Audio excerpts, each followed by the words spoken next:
느바라디오 시작하겠습니다. 안녕하십니까, 이봉입니다. 안녕하세요, 루키의 이동환 기자입니다. 네, 저희 또 이제 느바 BQ를 통해서 보신 분들이 또 많으십니다. 네, 그렇습니다. 예. 저는 새삼 댓글 보고 느낀 게 네. 느바라디오 들으시는 분이 많구나. 저도 사실은 놀랐어요. 네, 맞습니다. 그래서 원래 느바라디오 듣고 있었는데 너무 좋다 이렇게 얘기하시고, 또 이제 어떤 반응은 느바라디오 없어지는 건가요? 아니, 그거를 또 저희 댓글에다가 이거 왜 뭐 없어지나 하는데 그분이 우리 방송 끝까지 안 들으신 거야. 그렇죠. 안 보신 거야. 그래서 아무튼 뭐 이제 그림만 보면 오해할 법도 하다 하는 생각도 들고, 하지만 저희 느바라디오는 계속됩니다. 왜냐면 여러분, 느바비큐에서 시간을 저희가 사실 30분 언더 내외로 이제 저희가 진행을 하고 있거든요. 얘기를 다 할 수가 없어요. 맞아요. 특히 우리 그날 방송 때 하고 싶은 얘기가 너무 많은데 그걸 좀 자른 경향들이 있었거든요. 맞아요. 못다한 얘기는 어디서? 여기서 저희가 다 합니다. 네, 그렇습니다. 그러니까 저희 이제 아무래도 한 회에 한 주제를 가지고 한 30분에서 40분 이 시간 제한이 있다 보니까 또 인물이 많잖아요. 40분 되면 안 돼요. 40분 되면 안 돼요. 너무 힘들어. 맞아요. 피디님이 되게 고생하신 게 느껴지던데, 또 이제 다른 두 분이 또 함께 항상 하시기 때문에 그쵸. 저희가 이제 거기서는 이제 또 방송 흐름에 맞는 주제에 맞는 이야기를 하고, 여기서는 또 이제 저희가 또 저희끼리 풀 수 있는 것들을 이야기하고, 그리고 저희가 전해드릴 속보가 하나 있습니다. 이 느바라디오에서 마음대로 나간 이민재 기자가 연락이 왔어요. 왜 안 불러주냐고. 왜 연락 안 하고. 아, 진짜로? 네. 요즘 조금 조금 여유가 생겼나봐요. 그러니까 워낙 좀 바빴잖아요. 뭐 일도 그렇고 워낙 바빠가지고, 이제 최근에 저희가 함께 하지 못했는데, 이민재 기자가 연락 달라고 해서, 조만간 뭐 또. 그러네. 이민재 기자는 그 5호선 라인에 살거든요. 그 친구. 그래가지고 그냥 금방 와요, 여기. 그러네. 그냥 쭉 오면 되기 때문에 한번 부르도록 하겠습니다. 그럼 또 플레이오프 때 이렇게 셋이서 이렇게. 야, 그러네. 아니, 이 좋은 얘기를 나한테 오늘 지금 해줬어. 저도 연락받았죠. 그래서 오늘 겸사겸사. 시청자분들도 알아야 되잖아요. 그럼요. 물론 봉원 씨께 먼저 말씀드리고. 아니요. 저도 이렇게 들으니까 너무 반갑네요. 거의 뭐 잘 때쯤 다 돼가지고 이제 카톡이 하나 와가지고 뭐지 했더니 이민재 기자가 왜 안 불러주냐고. 그렇게 이제 찡찡거려서 알겠다고 했습니다. 이민재 기자 조만간 봅시다. 안 그래도 저희 그 느바라디오 그 소개글 들어가 보시면 세 사람의 이야기라고 분명히 적혀있거든요. 세 명이서 또 열심히 진행을 하도록 하고, 또 느바 BQ를 통해 저희가 또 이제 저변이 넓혀지잖아요. 그렇죠. 거기에 계신 전문가분들도 저희가 모셔볼 수 있으면 모시도록 하겠습니다. 그렇습니다. 저희가 뭐 게스트분들 굉장히 영세한 채널이지만 또 이제 부를 수 있으면 부를 테니까 기대해 주시고, 저희도 이제 느바 BQ와는 또 이제 그런 전략적 상호 협력 관계 라면은 절대 합병이 아닙니다. 합병이 아닙니다. 절대 아닙니다. 그리고 이제 이 Fall in Love 크브리의 생과는 또 이제 함께 지원해 주시고 저희를 도움 주시면 저희 스폰서십 첫 번째 스폰서십이십니다. 맞습니다. 그리고 또 이제 클리퍼 비전도 여러분들 많이 좀 관심 가져주시고, 사실 이번 저는 플레이오프에 가장 주목할 만하고 가장 파란을 일으킬 팀이 바로 클리퍼스라고 개인적으로 생각을 하거든요. 그렇죠. 후반기의 모습 보면 막강합니다. 지난주에 또 이제 골든스테이트와 이번 주죠. 이번 주 월요일 새벽에 제가 진짜 30대 초반 이후로 새벽 4시 반 경기를 그때 시작 전에 미리 일어나서 다 본 거 처음이에요. 저는 그날 망가집 가서 입중계했잖아요. 입중계하셨어요? 몰랐어요. 저는 새벽에 그냥 조용히 봤거든요. 그냥. 너무 재밌어서 뒤질 줄 알았어요. 진짜 너무 재밌더라고요. 근데 또 이제 저는 사실 이제 클리퍼스를 항상 이제 응원하고 지지하는 팬으로서 너무너무 존맛했습니다. 이 커리 뭐 이런 선수 너무 무서워가지고 버틀러. 아무튼 저희가 오늘 이제 플레이오프 프리뷰를 할 거기 때문에 같이 좀 이야기를 할 수 있을 것 같습니다. 좋습니다. 자, 그럼 바로 한번 들어가 보도록 하겠습니다. 플레이오프 1라운드 프리뷰입니다. 동부부터 그죠? 맛있는 거 처음에 먹을까요? 나중에 먹을까요? 그래서 동부부터 하고. 좋아요. 항상 저희 순서 항상 동부부터니까. 그럼요. 저희가 지금 말씀드리는 순서는 이제 1, 8, 2, 4, 5위 이런 식으로 갈 거예요. 왜냐면 그렇게 가야 여러분들 헷갈림이 덜합니다. 요렇게 붙어가지고 이렇게 올라가는구나. 그거 말씀드리도록 하겠습니다. 자, 동부 1위 클리퍼스와 아직 결정되지 않았습니다. 애틀랜타와 클리블랜드와 죄송해요. 클리블랜드와 붙을 상대 애틀랜타와 오늘 경기에서 이긴 마이애미와의 승자거든요. 마이애미가 또 시카고를 잡았어요. 아주 그냥 대승으로. 마이애미는 이상한 팀이죠. 이상한 팀. 진짜. 그러니까 정규 시즌 대충 하다가 프로만 되면 갑자기 기여를 확 끌어올려요. 그렇죠. 근데 이게 또 정말 대충 하는 건지. 왜냐면은 정규 시즌에 이런 저런 것들 하면서 이제 고난도 겪고 어려움을 겪다가 딱 이제 플레이오프 때에 맞춰서 아 이게 정답이다 하고 찾아내는 건지. 근데 그거는 사실 버틀러 있을 때는 이해가 갔는데 버틀러 없을 때도 잃어버리네. 그러니까요. 네. 참 독특합니다. 그래서 오늘 뭐 시카고의 시리즈 저는 사실 이번 플레잉 토너먼트에서 동부에서 가장 좀 이 두 팀의 매치업 제일 좀 기대됐는데 의외로 시카고가 힘도 못 쓰고 거의 마이애미한테 당해서 마이애미 석점이 막 들어가기 시작하는데 이런 경기를 와이어 투 와이어 경기라고 하지 않습니까? 그렇죠. 네. 그냥 이제 처음부터 끝까지 리드하는 쭉 가버리는 네, 그런 너무 일방적인 게임이었고 마이애미 이제 타일러 히로가 뭐 전반부터 폭발을 하고 그랬는데 아무튼 재밌습니다. 마이애미 하면 또 이제 언더독의 약간 상징과도 같은 어떤 팀이 되어가고 있는데 요번에 또 만약에 올라가면은 야 클리블랜드랑 야 또 그러면 애틀랜타를 마이애미가 잡을 거라고 예상하시는군요. 저는 그럴 것 같아요. 애틀랜타는 저는 그 이제 조금 이제 얘기를 하자면 이 올랜도와의 시리즈 이제 마지막에 추격도 잘 하고 그러다가 확 무너졌는데 저는 공격 쪽에서 이 제일런 존스 넘는 게 좀 아쉽다는 느낌이 좀 많이 들었어요. 물론 올랜도 자체가 수비가 워낙 좋은 팀이어서 뭐 이제 공격을 왜 못해 이렇게 말하기는 어려운데 그쵸. 그 수비는 약속된 수비나 준비된 수비는 괜찮았어요. 그러니까 방케로의 손에 시작되는 뭐 인버티드 2대2 이런 거에 대한 수비 이런 것들은 뭔가 준비를 해온 게 느껴지더라고요. 근데 이제 오펜스에서 뭔가 좀 한계가 있다 보니까 좀 말리는 결국에는 밀리는 그런 느낌이 저는 있었어요. 트레이 형이 갑자기 살아나면서 이제 후반부터 좀 따라잡는 양상을 보이다가 결국에는 또 이제 올랜도 수비가 그에 적응을 하면서 그냥 올랜도가 이기는 그림으로 끝이 났고 저도 동환 씨의 의견대로 오늘 하는 경기 그리고 올랜도와 애틀랜타의 경기를 봤을 때는 마이애미가 잡을 것 같단 말이에요. 그렇죠. 오케이, 그러면 우리 둘이 그렇게 예상을 했으니 클리블랜드와 그러면 마이애미 1등과 10위와의 대결이거든요. 이렇게 되면 어떻게 보십니까? 저는 근데 솔직히 이제 올랜도는 애틀랜타가 이길 수도 있는데 그럴 수는 있습니다만 저희가 그냥 가정하고 아니 그냥 저는 어떻게 준비했냐면 누가 올라오든 클리블랜드 인 5 애틀랜타면 인4 할 것 같고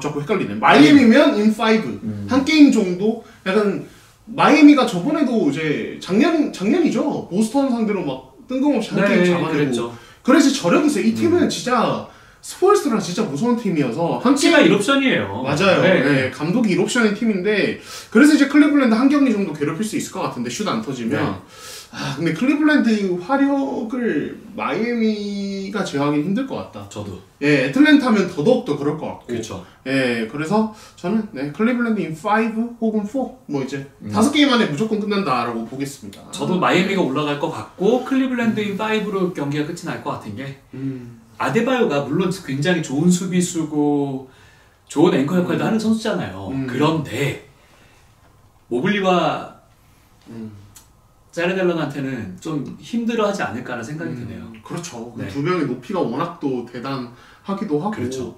그러니까 뭐 애틀랜타는 사실 뭐 그렇게 길게 말씀 안 드려도 될 것 같고 화력전에 왜냐 애틀랜타는 수비가 좋은 팀은 아니다 보니까. 맞아요. 결국에는 이제 화력을 어느 정도 가지고 승부를 보는 팀인데 후반기 모습을 더더욱더 보면 클리블랜드한테 뭐 그걸로 싸운 거는 약간 클리블랜드가 가장 잘 가지고 노는 무기로 싸우자고 싸운 거나 마찬가지라서 맞아요. 그건 너무 이제 무기력할 것 같고. 그러니까 제가 동환 씨한테 먹는 걸로 대결하자는 느낌이랑 똑같습니다. 그렇죠. 제가 동원 씨한테 얼굴로 붙어보자 약간 이런 바보시죠. 못 이겨요. 제가 민재기녀 정도는 그렇게 야 오늘 이민재 잘 물고 들어온다. 좋은데요? 여러분 이거 돌아오라고 얼른 오세요. 반박하고 싶으면 얼른 오세요. 그래서 근데 저 문제는 안 보고 있다는 거. 그렇죠.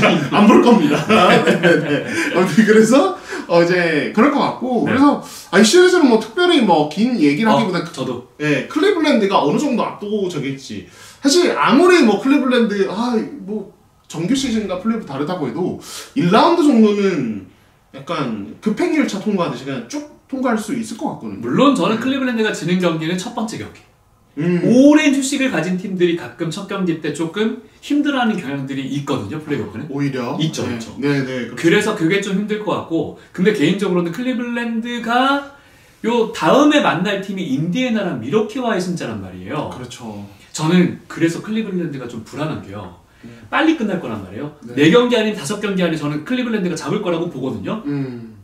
그랬을 때 경기 감각이 굉장히 아쉽지 않을까라는 생각도 물론 이거는 너무 제가 보는 영역이긴 합니다만. 네. 아니 왜 이렇게 클리퍼스도 싫어하고 클리블랜드 저 클리퍼스 싫어하지 않아요. 클리를 왜 이렇게 다 안 좋아하세요?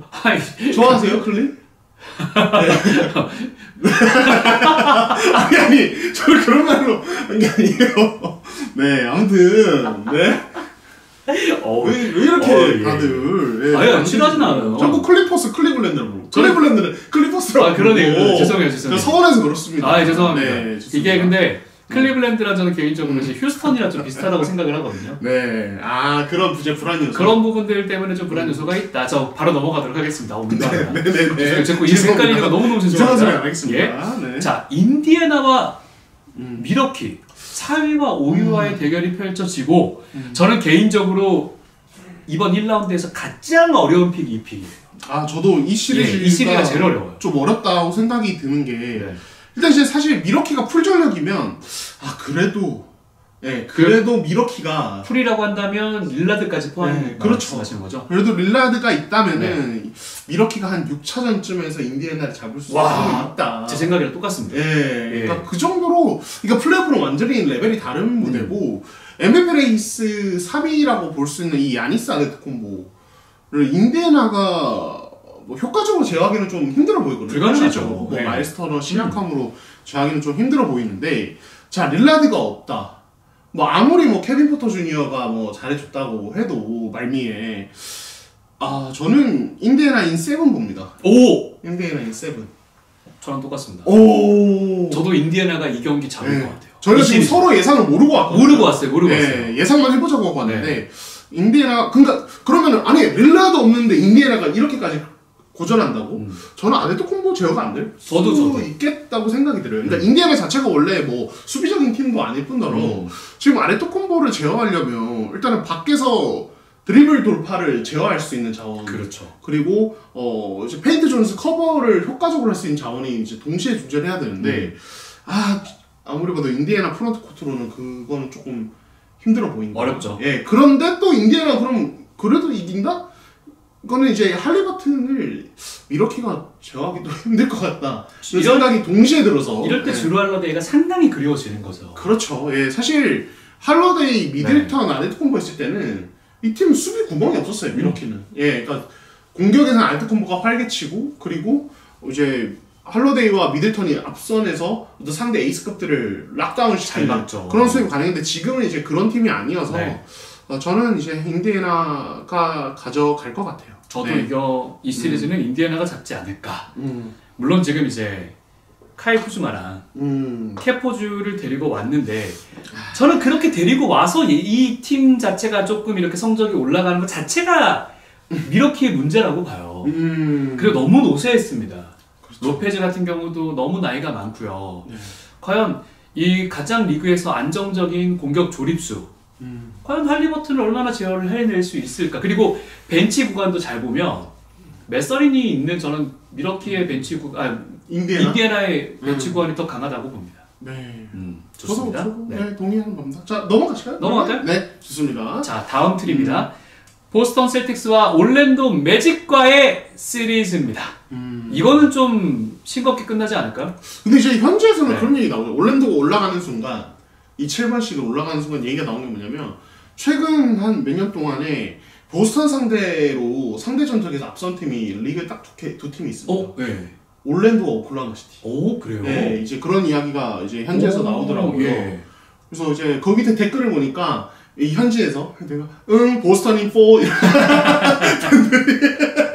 이제 막 그렇게 미국에 다 똑같아. 어디서나 스포츠 팬들 다 똑같아요 하는 거. 특히 보스턴 우승 한번 맛본 뒤에 정규 시즌과 프로LA 오픈은 아예 다르게 갈 거예요. 전 다르게 갈 거라고 봐요. 그러니까 저는 이제 결국 그거죠. 올랜도의 수비는 의심할 게 없어요. 인정. 결국에는 공격에서 보스턴이랑 그냥 좀 이제 이런식 표현 쓰겠습니다. 맞다이 뜰 수 있냐? 절대 안 되죠.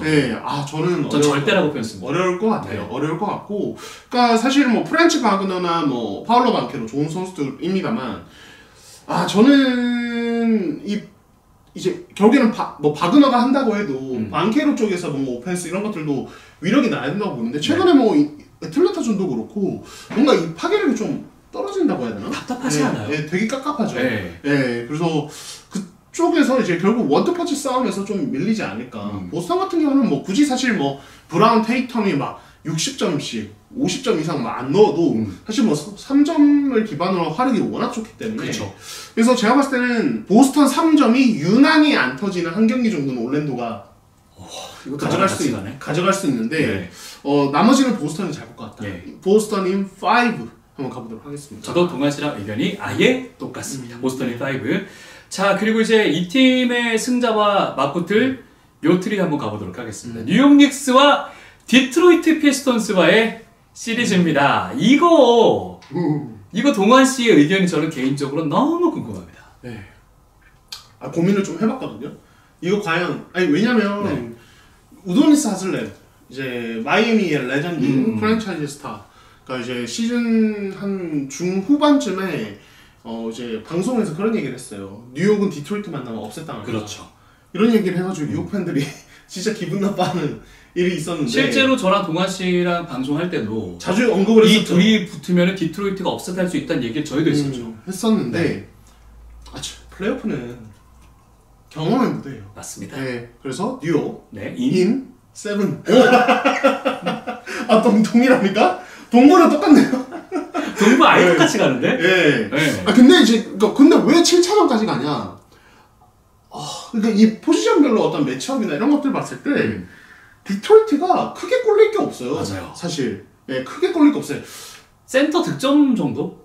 그렇죠. 그러니까 결국에는 제가 갈라지는 경우에 브런슨 타운스 쪽에서 이 화력이 좀 더 나올 것이다. 그렇죠. 커닝햄이 플레이오프 레벨의 게임에서 어느 정도 할지는 솔직히 지금 아직 검증되기 1도 없기 때문에 맞아요.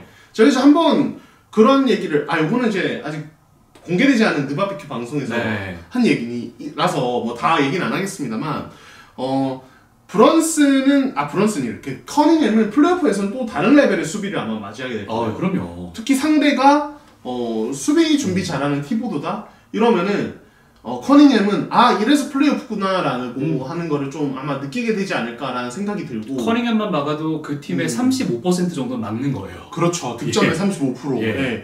그래서 커닝햄 쪽에서 뭐 이제 패싱 게임 아니면 이 선수의 이제 그 투풋 기반의 어떤 플로터나 어떤 이제 숏 미드 공략 뭐 이런 것들이 손쉽게 터지면은 사실 이제 양상이 좀 달라질 수 있는데 근데 뭐 그렇다고 해서 브런슨이 그쪽 포지션에서 뭐 핸들러 싸움에서 밀릴 것 같지는 않거든요. 그렇죠. 브런슨도 시즌 막판 몇 경기 나와서 컨디션이 올라왔고 거기다가 이제 타운스 쪽에서 시작되는 픽앤팝과 어떤 이제 리머텍의 고른 어떤 밸런스 이런 것들까지 생각했을 때 지금 디트로이트 로스터에서 이런 플레이오프 레벨의 게임을 많이 경험해본 선수는 팀 하드웨이 주니어나 뭐 이런 선수들이에요. 걔도 사실은 말리 비즐리 얼마나 했어. 그래서 저는 그 부분이 결국에는 승패를 가를 것이다. 우리가 막 경험 이런 얘기하면 되게 추상적인 것 같지만 막상 플레이오프 되면 이게 진짜 중요해요. 너무 중요하죠. 접전 상황에서 대처 능력 혹은 이제 상대가 어떤 것들을 가져왔을 때 우리를 잡으려고 뭘 가져왔을 때 여기에 대해서 여유있게 게임을 풀어가는 것 이런 것들은 진짜 경험에서 나오는 거기 때문에 거기서 결국에는 뉴욕이 좀 앞서지 않을까. 그래서 저는 뉴욕인 7 한번 보겠습니다. 저는 개인적으로 카렌서니 타운스는 조금 항상 그랬어요. 플레이오프 때 뭔가 좀 더 큰 활약을 한다거나 그런 느낌보다는 4쿼터 말미듬 쪽에 좀 중요한 경기 때도 버러웃하는 사라지는 경우가 상당히 많았는데 그럴 때마다 풀어줬던 게 브런슨이잖아요. 그렇죠. 저는 브런슨이 이번 플레이오프 시리즈에서도 굉장히 잘할 것 같아요. 저는 근데 이제 봉호 씨가 되게 중요한 얘기 해주는데 타운스가 중요한 4쿼터만 사라지잖아요. 사라지는 방법도 여러 가지입니다. 그냥 이제 아예 존재감이 없거나 아예 공도 못 잡는 경우도 있고요. 그렇죠. 공도 못 잡고 슈팅도 안 보고 혹은 공격을 하는데 뭔가 공격 효율이 너무 떨어지고 완전 그냥 말리는 거죠. 또 하나는 진짜 코트에서 사라지는 거예요. 파울 없어. 자, 타운스의 고질적인 약점, 파울 관리. 그러니까 이거는 조금 변수. 그러니까 예를 들어 이제 뭐 듀렌이나 또 이제 여기 또 이제 파이터맨 있지 않습니까? 스튜어트 이런 선수들이 싸움 걸고 이러면은 사실 타운스가 이제 흥분하면 좀 파울 관리 어려움을 겪을 수 있거든요. 지금 배드보이즈 3기란 얘기가 계속 나오고 있어요. 그렇죠. 그리고 이제 디트로이트가 이번 시즌 무서운 격에는 이 외곽인데 말릭 비즐리나 이런 선수들의 여기서 이제 화력이 뻥뻥뻥 터지기 시작하면 뉴욕이 약간 뭐야 이러면서 경기 흐름이 말릴 수 있어서 그렇죠. 이건 변수다. 네. 그래서 인7 뉴욕 인7 한번 해보겠습니다. 저도 같은 의견으로 가겠습니다. 자, 이제 아주 흥미로운 이야기 한번 해봐야죠. 매년 어떻게 서부가 이렇게 재밌는지 모르겠어요. 네. 서부 한번 가보도록 하겠습니다. 서부 1번 시드 오클라호마 시티와 멤피스와 댈러스의 승자가 맞붙습니다. 전 이거 결정 났어요.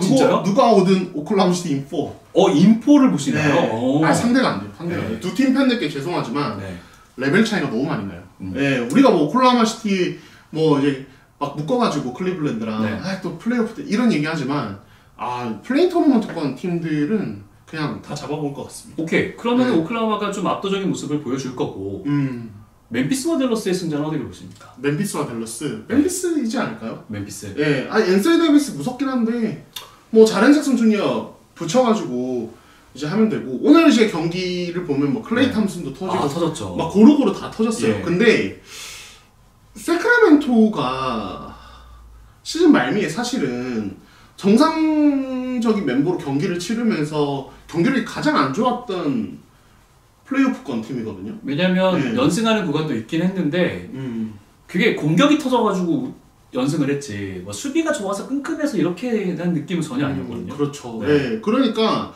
사실 오늘 댈러스의 승리 분명 이제 괜찮은데 의미 부여를 너무 많이 하기에도 조금 무리다. 근데 이제 댈러스 같은 경우는 이제 결국엔 투빅이 강하잖아요. 그렇죠. 이제 라이블리랑 AD가 같이 쓰는 이 투빅이 있는데 멤피스는 또 이제 지금 뭐 제기디의 인기가 크게 오르고 있죠. 국내 커뮤니티사에서. 왜냐면 골드스테이트랑 경기를 하다 보니까 제기디의 이 플레이를 이제서야 좀 보신 분도 꽤 많은 걸로 아는데 근데 이게 제기디 얘기하면 정말 못하다가 근데 얘가 좀 그래도 난 놈이라고 생각을 했던 게요. 4쿼터 좀 가니까 얘가 그 경기에 적응을 해버리더라고요. 그래서 그렇죠. 얘가 NCAA를 씹어 먹었던 걔가 맞긴 하구나. 그렇죠. 이런 생각이 들긴 하더라고요. 그렇죠. 약간 얼타다가 너무 얼타죠. 잘하다가 약간 이런 모습을 보여주는 아주 뭐 루키인데 근데 어쨌든 자렌 잭슨 주니어 제기디에 높이면 또 뭐 앤서니 데이비스가 사실 댈러스에서는 3점 라인 밖으로 많이 나오거든요. 레이커스 시절보다 많이 나와서 탑에서 3점 던지거나 핸드오프 하거나 막 이런 식으로 인버티드 2대2 핸들러도 한 번씩 하면서 거의 약간 좀 게임을 본인이 거의 전체적으로 컨트롤하는 역할을 가져가는데 근데 또 이제 자렌 잭슨 주니어가 뭐 이제 좀 기복이 좀 있습니다만 요런 AD를 제어할 수 있는 가장 적절한 타입의 선수예요. 그래서 저는 멤피스가 이기지 않을까. 근데 자모란트 뛸 수 있어요? 그건 봐야죠. 이제 골드스테이트전에서 이제 발목을 다쳤는데 저는 자모란트 영향 굉장히 클 것 같은데. 그래요? 근데 저는 솔직히 모르겠어요.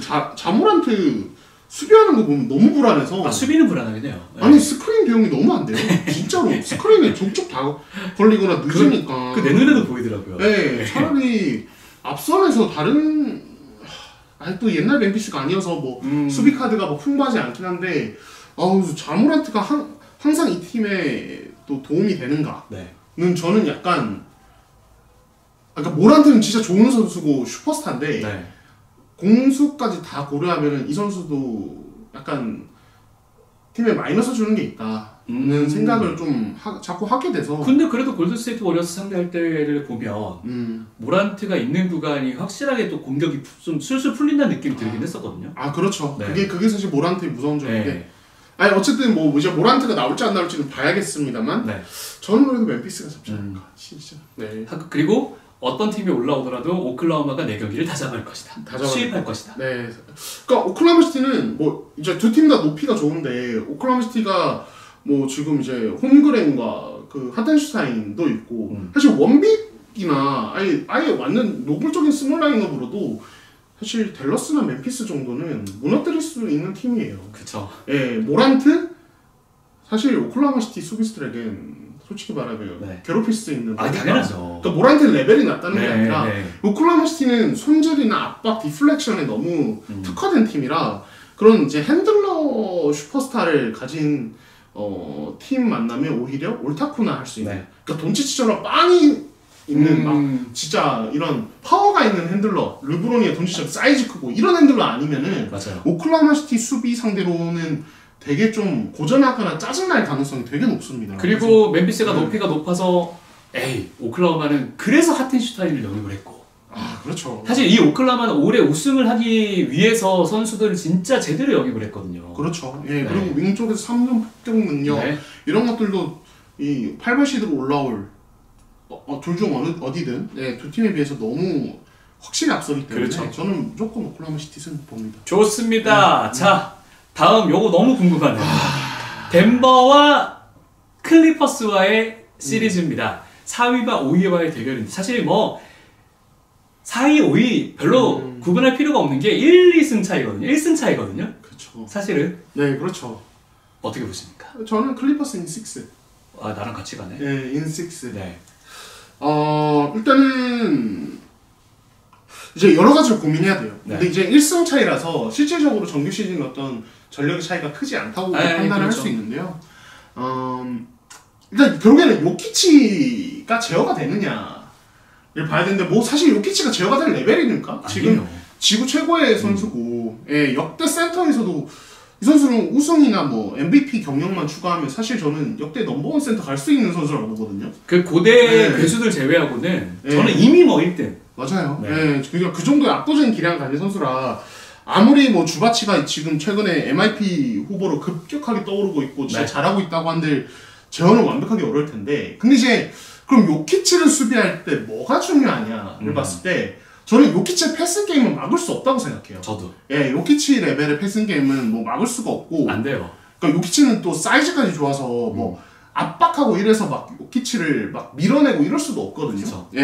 그 관건은 요키치가 그런 패스 게임을 하면서 이제 만들어내는 툭툭 밀고 들어가서 득점하는 식의 어떤 것들, 딸깍딸깍하는 어떤 그 포스트 득점들, 혹은 이제 이번 시즌에 만들어내는 이 높은 수준의 이 3점 성공 이런 것들인데, 근데 주바치가 뭐랄까요? 적어도 이 포스트 득점 정도는 약간 맞대응을 하면서 갈 수 있겠다는 생각도 들어요. 저도 괴롭히는 정도까지는 주바치가 할 수 있지 않을까. 그렇죠. 그래서 그 부분에서 요키치에 당연히 한 단계 레벨 우위지만은 그래서 주바치면은 매치업 상대로 나쁘지 않다. 클리퍼스 입장에서는. 파울만 많이 하지 않는다면. 그렇죠.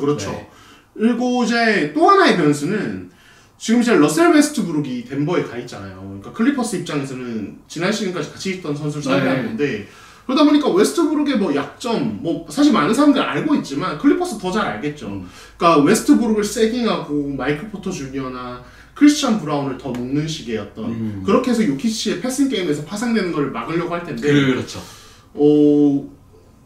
저는 잘 통할 것 같아요. 솔직히 말하면 그렇다고 뭐 덴버가 막 지금 자말 머레이가 무릎 상태가 아주 좋았던 것도 아니고 시즌 말미에 그래서 클리퍼스 입장에서는 이제 크리스 던이나 데릭 존스 주니어 같은 선수를 자말 머레이에게 붙이고 제대로 잡아먹게. 그리고 자말 머레이가 그걸 극복한다고 해도 클러치 타임에는 레너드가 막을 거거든요.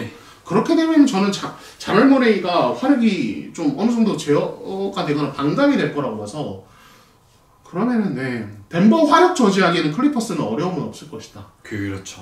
그래서 결국엔 또 뭐 원투펀치의 대결에서 또 하든 레너드는 지금 덴버가 제어할 수 있는 상황은 아닌 것 같아요. 요즘에 덴버 경기 보시는 분들이라면 덴버 수비가 얼마나 처참한지를 그렇죠. 누구나 아실 거예요. 하위권이고 심각합니다. 그래서 진짜 클리퍼스 특히 하든의 손에서 시작되는 2대2가 특히 하든 주바치 2대2 합이 좋은데 덴버가 지금 이제 요키치가 주바치를 맞게 되면 끌려 나오잖아요. 그렇죠. 이때 어떤 수비를 할 것인가.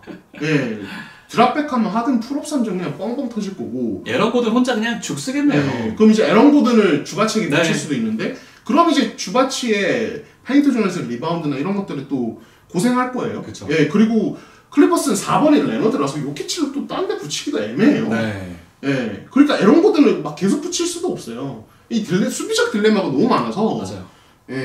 그래서 저는 레너드가 뭐 예를 들어 시리즈 도중에 부상을 당한다든지 이런 식의 변수만 없다면 제가 클리퍼스 팬들에게 되게 안 좋은 얘기를 한 거긴 한데 근데 자주 있는 일이라 이 가정은 항상 해야 돼요. 레너드한테는. 그렇죠. 항상 가지고 가야 되는 변수라 그런 것만 없으면은 클리퍼스가 충분히 잡을 거다. 네. 예, 덴버에 비해 하위 시드지만 시즌 후반기의 경기력은 클리퍼스가 한 수위다. 그렇죠. 예, 이거는 진짜 분명한 것 같습니다. 네.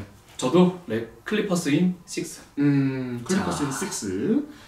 다음은 휴스턴과 골든 스테이트 워리어스와의 대결입니다. 시리즈입니다. 이거 지금도 이제 대한민국 NBA 커뮤니티에서 벌써 얘기가 많습니다. 휴스턴 팬들은 너무 속상하다. 아니 우리가 2등인 2번 시드인데 아니 우리한테 지금 뭐 이렇게 껌이라고 이렇게 얘기하고 이래도 되는 거냐 이런 얘기들 많이 나오고 있거든요. 골든 스테이트는 벌써 그냥 1라운드는 이긴 느낌이에요. 팬 여러분들이.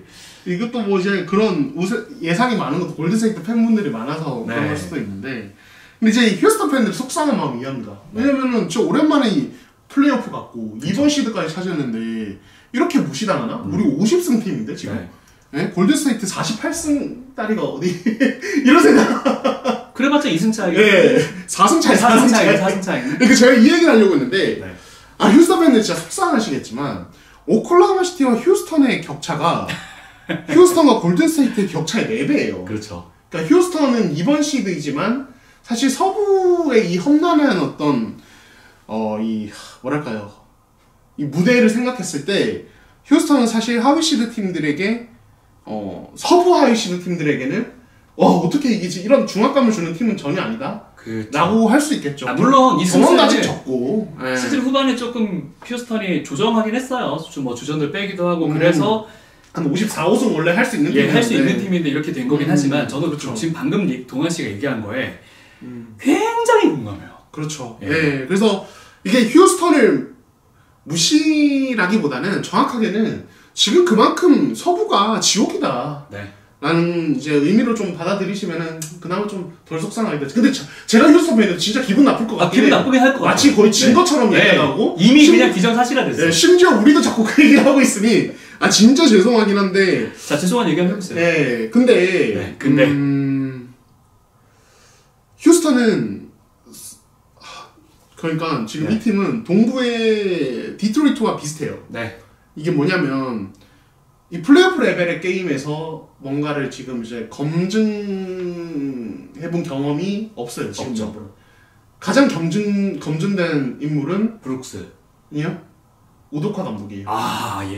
팀을 파이널로 이끌었기 때문에 그걸 진짜 믿고 가는 건데, 근데 어쨌든 지금 제일런 그린이나 이 생군이 이제 어느 정도 할지 알 수 없는 거고, 물론 이제 변수는 뭐 타리스나 아멘 탐슨 같은 이 에너자이저들이 에너지를 바짝 올리면 솔직히 골든스테이트 같은 노장 팀들은 좀 고생할 수 있어요. 진짜 막 달리기 시작해버리면 이거 좀 골치 아파집니다. 그리고 최근에 시즌 막판에 있었던 맞대결에서 커리가 아마 3점 넣었을걸요? 휴스턴 상대로. 맞아요. 근데 그때 수비를 보면 거의 뭐 커리한테는 거의 뭐 껌딱지처럼 붙어있고 나머지 쪽도 이제 스위치나 이런 것을 통해서 제어하는 모습이 나왔어요. 그래서 그 띵킹 바스켓볼이라는 채널 보면 회원 전용으로 그 관련된 영상을 이제 그쪽에서 올려주셨는데, 저는 이제 회원이어서 봤는데 돈 많이 써요. 여러분 농구를 위해 돈을 많이 쓰는 사람입니다. 아니 저는 구독 다 해요. 그러니까. 농구. 그래서 저도 봤거든요. 그 영상을. 그 영상을 봤는데 진짜로 휴스턴이 역시 이메 우도카 괜히 이메 우도카가 아니다라는 생각이 들더라고요. 그래서 물론 커리가 사실 뭐 집중력 유당하는 게 뭐 하루 이틀 일입니까? 맞아요. 10년, 20년 된 일이라 뭐 이제 그렇게 뭐 특별한 일은 아니긴 한데, 휴스턴이 이 잘 준비된 수비를 가지고 가면 골든스테이트를 물고 늘어질 수는 있겠다. 다만 그렇다고 그러면은 그렇게 물고 늘어졌을 때 휴스턴이 결국 승리를 거둘 수 있느냐 또 별개의 얘기다. 특히 지미 버틀러가 온 골든스테이트는 커리가 잡혀도 버틀러가 다 풀어주고, 지금 최근에 이 플레인 토너먼트 멤피스전 보셨죠? 봤죠. 커리 죽을 때 버틀러가 다 풀어주고 힘 빠지면은 4쿼터에 커리가 다 무너뜨리는, 지금 이 공식이 가능한 팀이 골든스테이트라 휴스턴이 무기력하게 질 것 같지는 않아요. 절대로. 에너지 레벨과 이메 우도카의 어떤 준비된 전략, 지금 막판에 커리를 상대로 보여준 이 수비 전략, 이런 것들을 봤을 때 골든스테이트를 진짜 끈덕지게 괴롭힐 가능성이 있는데, 근데 결국에 웃는 것은 골든스테이트일 것 같다. 저는 이 정도로 한번 말씀을 드리겠습니다. 이것도 저랑 똑같네요. 저는 골든스테이트인 그래서 7. 저는 인 6 했는데 뭐 실체전까지 가도 안 이상한 것 같아요. 왜냐면은 결국에는 이제 휴스턴에 고투가이가 없다는 거. 그러니까요. 그래서 여기서 이제 진짜 재밌는 변수가 저는 제일런 그린인 것 같아요. 네. 벤블렛이나 딜런 브룩스는 뭐 폭발하는 경기가 있을 수 있어도 견적이 어느 정도 나오는데 그렇죠. 제일런 그린은 이 업앤다운이 되게 큰 선수잖아요. 근데 이 선수가 사실 이제 이번 플레이오프에서 어느 정도 하느냐가 저는 오프 시즌에 케빈 듀란트 트레이드의 어떤 내용을 바꿀 거라고 보거든요. 사실 이 휴스턴이 몇 라운드에서 떨어지냐에 따라서 진짜 크게 달라질 거라고 예상이 있죠. 맞아요. 듀란트가 아예 다른 팀으로 갈 수도 있는데 근데 만약에 그린이 이 골드스테이트와의 시리즈에서 뭔가를 증명해내는 수준의 플레이, 예를 들어 이제 한 십몇 년 전에 폴 조지가 마이애미 상대로 폭발하면서 자기를 증명해냈던 것처럼 그런 모습을 보여준다면은 진짜 이 시리즈 향방 자체가 확 달라질 수 있어요. 완전 달라질 거라고 봐. 만약에 그렇게 되면. 그렇죠. 그러니까 말씀하신 고투가이, 그런 어떤 승부의 세기를 박는 어떤 그런 폭발력 이런 것들을 제일런 그린이 증명해낸다면 이 시리즈는 알 수 없는 수준까지 갈 것이다. 근데 그린이 정규 시즌에 보여줬던 것처럼 그냥 모르겠다 이 선수.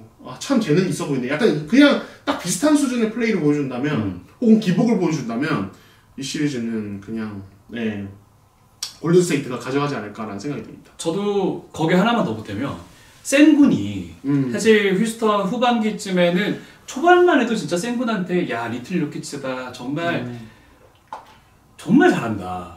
공격에서도 좋은 모습 보이고 수비에서도 약점인 모습을 보여주지 않았던 선수란 말이에요. 그렇죠. 근데 후반기가 되면서 각 팀들이 센군한테 어느 정도의 적응력이 생긴 건지 그냥 약한 모습을 보였단 말이에요. 플레이오프 때 이 센군이 진짜 본인이 진짜 시즌 초반에 보여줬던 모습만 보여준다면 진짜 어떻게 될지 모를 것 같거든요. 저는 개인적으로.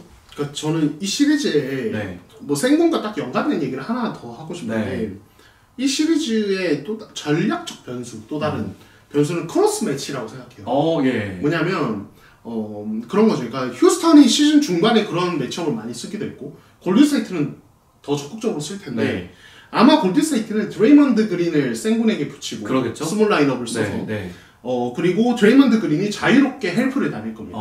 골든스테이트의 후반기 가장 대표적인 수비가 뭐냐면 그린을 슛 약한 선수한테 붙여놓고 커리나 이런 선수들이 매치업 헌팅 당하면 그냥 뒤에 가서 기다리고 있는 수비예요. 그래서 그 비어있는 선수가 반대 사이드에 있다 공을 받으면 쏜살같이 달려가서 다른 선수들이 스위치를 섞어서든 매치업을 정상화시키는 왔다 갔다 하는, 그렇게 해서 커리를 보호하는 어떤 울타리를 형성하고 일종의 축구로 보면 스위퍼 같은 느낌. 그렇죠. 예, 이제 농구에서는 로머라고 부르기도 하는데, 근데 지금 이제 봉호 씨가 말씀하신 센군의 존재로 인해서 휴스턴은 그런 수비를 하기 되게 좋은 팀이에요. 맞네. 그렇게 돼버린다. 골든스테이트 입장에서. 그러네. 예. 근데 왜 그게 클리퍼스와의 이 정규 시즌 막판 그 최종전에서 통하지 않았냐면, 그러니까 주바치에게 붙여서 그렇게 하는 식으로, 혹은 크리스턴에게 붙여서 하는 그런 식의 수비가 던이 3점을 또 곧잘 넣었죠. 3개를 처음에 다 성공시켰죠. 그리고 주바치는 그렇게 해서 돌아가는 패스를 엘리웁으로 마무리한다든지 이런 식의 그림이 많다 보니까 제어가 안 된 건데, 결국에는 다르게 말하면 센군이 마치 주바치나 던처럼 나를 버리고 절로 가 있는 드레이먼드 그린이 후회하도록 쉽게 받아먹는 득점을 만들어낸다든지 그런 식의 모습을 보여주면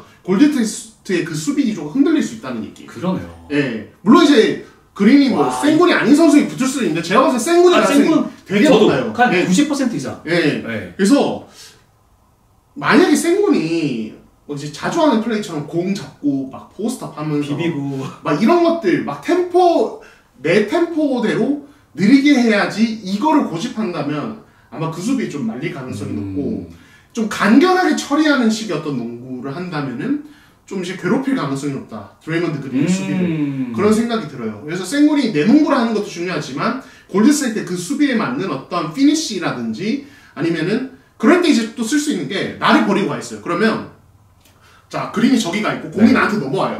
그러면 그 순간에 내 공격을 보는 게 아니라 나한테 마크맨이 없으니까 핸드오프를 바로 보면서 다른 선수가 내 핸드오프와 스크린 받으면은 나한테 수비가 없었던 상황이니까 오픈이 되거든요. 이거를 이제 요즘에 NBA에서 많이 쓰는 전략인데, 아데바요나 AD나 그린 같은 드레이먼드 그린이 또 실제로 공격에서 많이 쓰는데, 뭐 이런 식의 오펜스들을 써봐도 돼요. 예, 그래서 여러분, 예, 이거를 주목하라. 야, 이 시리즈겠다. 예, 그린이 생공 버리고 갔을 때 휴스턴이 어떻게 대응할까? 네. 예, 거기서 제일런 그린이 그냥 그린 있다고 커리 앞에서 풀업 3점 냅다 던지고 이러면은 경기 흐름 말리면서 그냥 확 그럴 수 있죠. 밀릴 수 있고 네. 거기서 예를 들어 휴스턴이 우도카의 준비와 함께 나온 이메 우도카 감독의 준비와 함께 나온 유기적인 오펜스로 그 수비를 깨부수기 시작한다면 휴스턴이 재밌는 그림을 만들 수 있다. 근데 저는 시리즈 동안 이거를 완벽하게 휴스턴이 깨기는 힘들 거라고 보고 예. 그래서 골든스테이트 승리를 한번 예상을 일단은 하겠습니다. 저도 뭐 그렇게 예상했고 그리고 이제 타리 이슨이랑 지금 아멘 탐슨이 엄청나게 상대방을 괴롭혀 줄 거란 말이에요. 그렇죠. 저는 그래서 골든스테이트는 현재 쿠민가를 안 쓰고 있잖아요.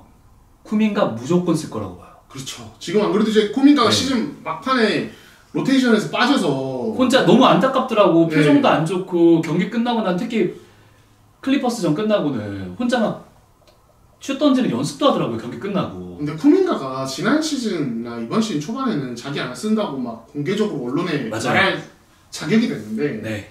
지난주에 다뤘잖아요. 네. 쿠민가 있는 라인업이 지금 골든스테이트에 쿠민가 있는 라인업이 골든스테이트의 딜레마라는 거를 저희가 지난주에 스티브 커를 비판하면서 했는데 그렇죠.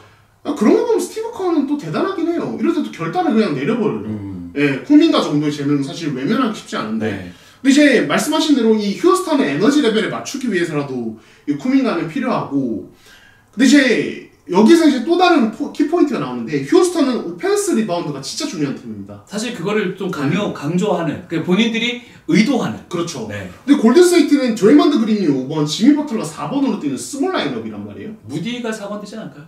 무디가 버틀러가 3, 4번으로 오가죠. 네, 근데 여기서 만약에 그러니까 둘 다 신점도 한 2m 남짓이고 그쵸. 무디도 그렇고 근데 이런 라인업이 이 휴스턴의 이 높이에 공격 리바운드를 무수히 허용하기 시작한다면 이거 근데 저는 허용할 것 같은데요? 그러니까요. 특히 그린과 버틀러는 지금 이제 30대 꺾였잖아요. 그렇죠. 예, 30 후반으로 가는 나이라 이 시리즈가 만약에 장기화되면은 이게 되게 힘들 수 있거든요. 특히 버틀러는 공격에서도 해줘야 될 몫이 많아서 더 부담이 될 텐데 엄청 뛰고 있어요 지금. 그래서 휴스턴은 이제 아까 말씀드린 그런 골든스테이트의 수비를 깨는 것. 또 하나는 그린과 버틀러를 녹초로 만드는 것. 예, 이게 진짜 중요한 이슈다. 공격 리바운드 트랜지션으로 골든스테이트의 어르신들을 녹초로 만들어라. 그렇죠. 예, 이게 진짜 중요한 포인트다라고 말씀드릴 수 있겠습니다. 동환 씨 얘기 들으면서 아주 재밌을 것 같아요 이 시리즈. 네. 저희 둘 다 물론 골든스테이트가 이길 거라고 예상을 해서 휴스턴 팬 여러분들도 속상하시겠지만 근데 저희가 초반에 말씀드렸던 이 경험이라는 게요. 그 경험이 이 선수들에 대한 경험도 있겠지만 NBA를 10년 이상 봐온 저희 두 사람의 경험도 있단 말이에요. 그렇죠. 그 어떤 파란을 일으키면서 올라갔던 시니어 팀들이 플레이오프만 가면 슈퍼스타가 없고 경험이 없음에 의해서 밟히는 경우를 너무 많이 봐서 저희가 이렇게 예상을 하는 거예요. 근데 그런 건 있어요. 그러니까 NBA가 항상 보면은 이렇게 화려한 멤버의 어떤 노장팀, 베테랑팀, 그리고 이런 이제 떠오르는 젊은 팀 붙으면은 플레이오프에서는 그래도 경험 있는 팀이 이기는 경우가 많은데 근데 시리즈는 이기더라도 엄청 괴롭히는 경우가 많아요. 그렇죠. 그건 맞죠. 예를 들어 2010년대 초반 오클라호마 시티. 그때 마이애미랑. 마이애미랑 파이널도 그렇지만 그 전에 서부에서 레이커스 이런 팀들 땀 뻘뻘 흘리게 만드는 장난 아니었죠. 아예 잡아버린다든지. 잡고 결국에는 파이널 갔잖아요. 올라갔잖아요. 그러니까 이런 모습들이 있기 때문에 저는 이제 그 슬램덩크의 대사 중에 그런 거 있잖아요. 누가 이기든 100점 그러잖아요. 저 누가 이기든 7차전. 팬의 한 사람으로서 그거 보고 싶기도 합니다. 오케이, 좋습니다. 자, 그리고 이제 마지막 시리즈 한번 보죠. 레이커스와 미네소타 팀볼브스와의 시리즈입니다. 이 시리즈는 현지도 벌써 이제 이런저런 평가들을 내놓고 있는데 여기도 좀 한쪽으로 많이 쏠려 있죠. 네, 지금 레이커스가 잡을 거라는 이야기가 많은데 그러니까 이제 지금 또 이제 국내 커뮤니티에서는 좀 이제 약간 논란? 비웃음을 사는 게 미네소타가 잉글스를 돈치치로 생각하고 훈련을 하고 있다. 그래서 제이제 레디도 한마디 했잖아요.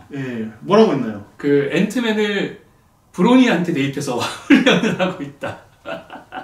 저 보면 제이제 레딕이 센스가 좋아요. 그러니까 방송인으로 대성공이죠. 그러니까요. 그래서 사실 뭐 이제 클리퍼스도 벤 시몬스를 요키치로 한다는 얘기가 있는데, 아니 근데 저는 이제 그러면서 서로 이제 팀 팬분들이 서로 이제 놀리는 상황이 됐는데, 네. 아니 근데 저는 솔직히 웃음이 안 났거든요. 솔직히 네. 말하면, 그러니까 그치 이렇게 하는 거겠지라는 생각을 했는 게 저분은 혼자 약간 뜬금없이 분위기 안 맞게 좀 진지하게 말씀드리자면, 진짜 빨아보세요. 아니 뭐 훈련할 때 이제 당연히 플레이오프니까 상대의 스타일에 맞춰서 그걸 네. 준비해야 되잖아요. 상대 제일 잘하는 거. 네, 그렇죠. 그럼 누군가는 그 역할을 시켜야 되는 거예요. 아니 돈치치 역할을 그러면 잉글스 말고 누구 시켜요? 없죠. 진짜. 왜냐면 잉글스만큼 돈치치가 가진 그 플레이 스타일을 이제 훈련할 때 구현할 여지가 있는 선수가 없어요. 맞아요. 그러니까 그 이제 2대2 잉글스 지금이야 이제 뭐 이제 로테이션 멤버도 잘 안 들어가는 이제 백전노장이 됐지만 유타 시절에 2대2 하는 거 보면은 깜짝깜짝 놀라실 수 있어요. 센스가 진짜 좋아요. 예, 그러니까 2대2 할 때 그런 거죠. 그러니까 잉글스한테 그런 걸 요구하는 거예요. 돈치치가 이제 플레이하는 것처럼 패스각을 만들고 돈치치 스타일의 패스를 좀 해달라. 네. 그러니까 예를 들어 2대2 하면은 상대가 반대 코너에서 안으로 들어와서 롤맨을 네. 체크하려고 들어있으면 반대 코너로 뿌리는 패스라든지 그런 돈치치처럼 너가 돈치치가 됐다고 생각하고 플레이를 한번 해달라 2대1 할 때 그러면은 이제 그 5대1 수비 연습할 때 잉글스는 그 역할을 맡고 다른 선수들은 그때 우리가 로테이션 수비를 어떻게 할까 그 반대 코너맨은 얼마나 깊이 들어와 있을 거고 그리고 반대 코너로 갔을 때 로테이션 수비는 어떻게 돌아갈까 네. 이런 것들 연습하는 거예요. 그쵸. 예, 그런 거기 때문에 저는 되게 당연하다고 생각해요. 당연히 잉글스나 시몬스가 돈치치 요키치 기량이 아니죠.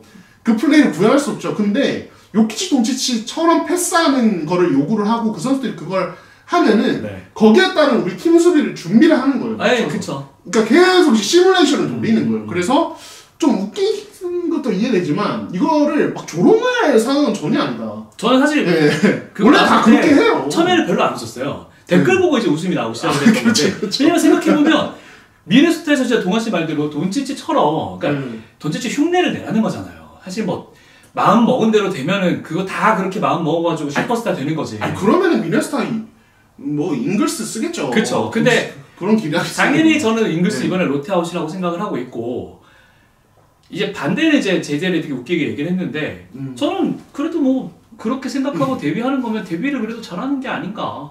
아 근데 브론이 재밌어요. 써니에도 그게 이제 말도 안 되는 거지. 진짜 레디는 진짜 약간 웃으라고 하면 웃으라고 한 말 같아요. 미네소타가 잉글스, 클리퍼스가 시몬스한테 그 돈치치 요키치 맡기는 건 진짜 택도 없다. 팀 훈련할 때. 네, 시몬스한테는 또 이제 시몬스가 원래 엘보나 이런 데서 패스 뿌리는 거 하니까 네. 그 요키치의 그 패스 각이나 패스 스타일을 좀 이제 물론 정확하게 재현 절대 안 됩니다만. 요키치처럼 좀 패스해달라고 요구하는 거겠죠. 진짜 택도 없다. 씨. 예, 그러니까 이제 그렇게 해서 연습을 하는 거고 예. 적응 훈련을 일종의 하는 거죠. 그리고 이제 실제로 맞닥뜨리면 아마 야씨 레벨이 다르네. 연습하는 거랑 너무 다르잖아. 오 이게 뭐야? 오 이거 우리 계산이 없었던 건데 이런 가능성도 네. 있습니다. 그렇죠. 네. 네, 그래서 재밌게 좀 보시면 될 것 같아요. 뭐 이런 이야기가 시리즈 시작하기 전부터 나오는 것도 저는 재밌는 것 같습니다. 저도 이런 시뮬레이션 한다는 얘기를 처음 봤거든요. 물론 한다는 생각은 그냥 머릿속에 막연하게 네. 하겠지. 그래 네. 뭐 무한도전처럼 간판 세워놓고 연습하거나 이러지는 않을 거 아니에요. 그렇죠. 네. 네, 물론 이렇게 하겠지만 실제로 그걸 감독의 입을 통해 들으니까 굉장히 재밌었는데 자 그래서 동환 씨는 어떤 의견을 주실지가 너무 궁금해집니다. 네. 미네소타. 자, 레이커스. 일단은 레이커스가 이제 시즌 말미로 가면서 나왔던 특징이 잭슨 하이즈를 5번으로 쓰지만 네. 실질적으로는 도리안 펜니 스미스가 5번으로 되는 그쵸. 스몰 라인업 활용 빈도가 높았다는 것이고 이게 문제는 이제 이 높이의 약점이 이 물리적인 신장의 한계로 인해서 발생할 수밖에 없는 상황이 된다는 건데 네. 미네소타에는 루디 고베어가 있잖아요. 그렇죠. 그러니까 고베어가 공격에서는 뭐 좀 한계점이 너무 뚜렷한 단점도 너무 많은 선수이긴 합니다만 이 선수가 가진 높이는 진짜 무섭거든요. 아니 오펜 리바운드 다 줄 수도 있어요 잘못하면. 그렇죠. 그래서 네. 레이커스가 과연 이 미네소타 상대로 이 공격 리바운드 이슈를 좀 해결하면서 갈 수 있을까? 네. 예, 그러니까 루디 고베어 공격력이 약하니까 뭐 페인트 존 수비 자체는 뭐 아주 걱정할 정도는 아니겠습니다만 이 고베어의 공격 리바운드 가담은 어느 정도 할 것인가? 이제 커버할 것인가? 그렇죠. 반대로 미네소타는 고베어랑 랜드를 같이 쓰는 라인업을 끌고 갈 때. 네. 근데 막 레이커스가 피니 스미스 5번으로 뛰는 스몰 라인으로 가지고 온다. 그랬을 때 수비는 어떻게 할 것인가? 그렇지. 이런 이슈들이 있는 거죠. 예. 그리고 이 미네스타는 뭐 에드워즈나 이제 이런 선수는 뭐 사실 뭐 완전 상수죠. 폭발할 수 있는 슈퍼스타인데 막을 수 있는 선수는 아니죠. 저는 이 시리즈 향방 가를 선수는 결국 또 랜들이라고. 저도 랜들이라고. 네. 랜들 터지면 미네스타가 레이커스 진짜 많이 괴롭힐 가능성이 있습니다. 근데 랜들이 또 이제 플레이오프 랜들 보여준다? 그러면은 이제 레이커스가 웃겠죠. 많이 보여줬거든요. 랜들은 플레이오프만 가면 사라집니다. 그렇죠. 예. 그래서 저는 레이커스가 어떤 매치업을 쓸지, 어떤 식으로 랜드를 괴롭힐지 좀 궁금해요. 예. 그러니까 많은 팀들이 랜드를 좀 버리는 식으로 수비를 하기도 하거든요. 랜드 3점이 약하고 이 뭐랄까요, 이제 뭐랄까요, 슛을 던지는 레인지? 아니 레인지 말고 뭐 갑자기 표현이 생각 안 나네. 공을 받고 슛을 올라가기까지의 이 과정이 좀 이제 짧지 않기 때문에 그렇죠. 과정이 짧지 않기 때문에 버리고 컨테스트하는 식으로 그래서 랜들에게 조금 무리한 링어택을 유도하고 거기서 랜들이 말리기 시작하면 진짜 아주 쉽게 풀어가는 약간 이런 이제 맞아요. 그림을 만들어내는데 레이커스가 누굴 붙일까 하는 게 저는 더 궁금합니다. 르브론을 붙일 가능성이 좀 있어 보이기도 하고. 저는 하치무라도 가능할 것 같은데요? 하치무라 붙이면 무난하죠, 사실. 르브론이든 하치무라든 이런 선수들 붙일 가능성이 있고. 르브론한테 그렇게 체력 뺄 것 같진 않아요. 르브론한테? 그렇네요. 예.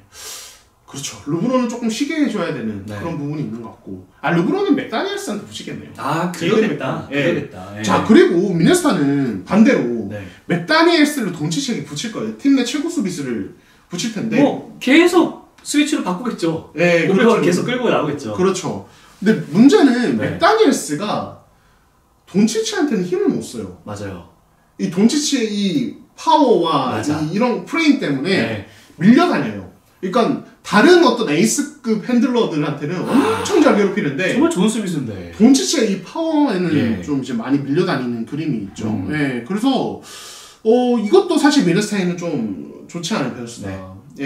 그리고 봉호 씨 말대로 스위치를 했을 때 고베어가 끌려다녀야 되는 거. 그러니까 미네소타는 사실 돈치치에게 징하게 당해본 팀이라 이것도 알고 있을 거란 말이에요. 그죠. 대처를 하긴 할 거예요. 그래서 크리스 핀치 감독이 어떤 수비를 할까? 만약에 고베어가 처지는 무난한 그냥 드랍 수비를 하면은 아마 돈치치의 양 코너 방향 패스를 자유자재로 뿌리는 게임에 아마 놀아날 거고. 그렇죠. 스위치를 하면은 고베어가 돈치치에게 놀아날 가능성이 있고, 해치를 하면은 돈치치가 빨리 빼주는 이 패스에 숏노라는 이 스크리너, 쇼트로라는 스크리너가 공받아서 4대3으로 쉽게 공략할 수 있어요. 그러니까 돈치치 가장 무서운 점이 이거예요. 맞아요. 상대가 2대1 수비를 뭘로 가져오든 공략법이 있고 이게 효율이 되게 높다는 게 사실 돈치치 진짜 무서운 점이거든요. 2대2 박살내는 데는 돈치치가 거의 박사학위예요. 그렇죠. 박살내는 박사학위를 가지고 있는데 이거 미네소타가 무슨 수비를 가져올까? 저는 이게 제일 궁금해요. 그렇죠. 또 뭘 할까 진짜 도대체. 이게 저는 관건이라고 봅니다.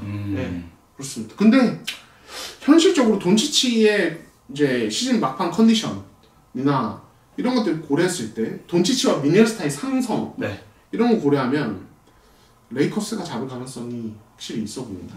몇 경기만에 잡을까? 저는 in 6. 6? 저는 in 5 보는데 in 5? 앤트맨도 상당히 괴롭힐 수 있는 자원들이 있어요. 물론 오스틴 리브스를 굉장히 괴롭힐 것 같긴 하거든요. 돈치치랑 거기가 아무래도 수비 약점이니까. 근데 그래도 일단 빈센트도 어느 정도 좀 헬프를 해줄 수 있을 것 같고, 그리고 벤더빌트가 잘 알잖아요. 그렇죠. 괴롭힐 수 있을 것 같아서 미네소타가 올라온 게 레이커스한테는 굉장히, 이거 진짜 골든스테이트가 6번으로 올라왔잖아요. 몰라요. 이 시리즈 정말 이건 예측하기 어렵다고 보는데 미네소타기 때문에 in 5 봅니다. 미네소타기 때문에 분명히 레이커스도 한 경기 정도는 다 느슨해가지고 막 돈치치도 막 야투 개빵 나고 르브론도 느려가지고 발 안 움직이고 이런 경기 나올 것 같긴 하거든요. 근데 이번 일정도 보면 이렇게 플레이오프 일정들이 띄엄띄엄 있었나요? 좀 여유가 있더라고요. 여유가 있고. 예. 이것도 아마 이제 NBA에서 좀 조정을 하는 그런가 봐요. 예, 하루 걸러 하루 이렇게는 네, 너무 빡빡하기 때문에 또 미국은 이동 거리도 길어서 그런 것도 배려를 한 것 같고. 그러니까 미네소타는 앤서니 에드워즈는 되게 많은 것들이 달려있는 게임이라고 봐요. 그러니까 여기서 이제 미네소타 시리즈 승리와 별개로 이 선수가 또 한 번 증명할 수 있냐. 작년에는 증명을 했죠. 네, 진짜 확실하게 증명을 했기 때문에 이제 슈퍼스타감으로 평가를 받았는데 점점 잘해지고는 있어요, 확실히. 근데 이제 레이커스는 JJ 레딕 감독 부임 이래 수비의 전체적인 틀은 스위치거든요. 적극적인 스위치인데 자 그렇게 이제 레이커스가 노골적인 스위치로 왔을 때 이 이제 앤서니 에드워즈가 딸깍 농구만 노리고 그냥 앞에서 풀업 3점 던지고 이런 것들만 할 것이냐. 뭐 이게 폭발하면 좋겠지만 플레이오프 레벨에서는 뭐 에드워즈가 50점을 넣어도 못 이길 수도 있어요. 맞아요. 예. 저 덴버의 가장 약점이 이런 거라고 생각하거든요. 덴버의 약점. 요키치한테 5, 60점을 줘요. 나머지만 다 막으면 그 팀은 집니다. 그렇죠. 네. 덴버 져요. 그렇죠. 그러니까 말씀하신 게 되게 중요한 게, 그러니까 이 공격의 비중이 너무 높은 에이스가 50점, 60점을 넣었을 때 그에 수반되는 이 체력 소모 같은 것들은 어떤 식으로 여파가 나타나냐면 그 선수의 어떤 수비적인 활동량의 어떤 감소 그리고 다른 선수들의 오펜스가 완전히 죽어버리는 현상 이런 것들 나타나는데 손이 식으니까 레이커스가 미네소타 상대로 리브스를 헌팅해? 오케이 들어와 그래서 리브스가 오케이 나는 이번 시리즈 논개가 되겠어 르평 돈치치 형 알아서 해줘요 그러면서 에드워즈를 계속 상대해요 당해요 탈탈 털려 근데 이제 위로해주는 거죠 리브스야 알잖아. 너 이번 시리즈는 어쩔 수 없어. 대신 우리가 다 해줄게. 너무 부담 갖지만. 그럴 수 있지. 그렇게 되면서 에드워즈만 날아갔네요. 근데 에드워즈라고 항상 매경기 슛감이 좋을 수 없거든요. 그렇진 않죠. 그러면서 좀 기복 있는 게임이 생기고. 그런 식으로 하면 에드워즈가 그냥 점포 던지고 미네소타 공격 끝나고. 이러면서 그냥 게임이 그냥 쓱 흘러가는 거예요. 이래서 동환 씨 말대로 랜들이 중요한 건데. 그렇죠. 그래서 진짜 랜들이 중요해요. 랜들이 여기서 에드워즈의 어깨를 가볍게 할 수 있는 한 22, 3득점 정도 혹은 25득점 해주면 잡을 수 있지. 그렇죠. 그러니까 미네소타가 랜들이 오펜스에 가담할 때 어떤 식으로 쓰냐면 랜들을 핸들러로 쓰고 빅백 피켓롤 한다든지 고베어랑 아니면 이제 인버티드 2대2를 하는데 거기서 랜들이 스코어링 효율이 너무 떨어지거나 디시전 메이킹이 엉뚱한 방식으로 되면은 오펜스가 다 망가지거든요. 근데 사실 그걸 잘 못하잖아요. 근데 잘 될 때도 있어요. 잘 될 때도 있긴 한데. 슛감 좋은 날. 정확하게는. 그래서 랜들이 만약에 진짜 이 레이커스의 시리즈에서 그런 게 된다. 레이커스 나의 친정팀. 막 이러면서 눈물 흘리게 해주겠어. 이런 마인드로 이제 잘한다. 그러면은 레이커스가 생각보다 좀 괴롭힘 나갈 거고 안 그러면 에드워즈 딸깍에 에드워즈는 40점, 50점 넣겠지만 시리즈는 레이커스가 가져가는 이런 현상이 있을 수 있지 않을까? 시즌 막판에 진짜의 순위 결정전으로 모두가 난리가 난 상황에서 랜들이 4쿼터 후반 되잖아요? 얘도 사라져요. 그렇죠. 칼 앤서니 타운스랑 똑같더라고요. 어떻게 또 타운스를 랜들로 바꿨네 또. 그러니까 참 신기하지 않아요? 물론 저는 타운스가 한 두 레벨 더 높죠. 두 레벨 더 높은 선수라고 생각하는데 타운스도 가끔 사라진단 말이야. 중요한 상황 되면. 그렇죠, 근데 그렇죠. 랜드는 지금까지 보여준 거 보면 더해요. 랜드 진짜 만약에 이 시리즈에서 잘하잖아요. 그러면 이제 플레이오프 때 못한다는 그 좋은 글씨를 어느 정도 제가 봤을 때는 그럴 수 있지. 지원할 수 있어요. 그래서 랜들 개인에게도 되게 중요한 시리즈다. 만약에 이 시리즈 미네소타 잡으면 미네소타가 잡잖아요.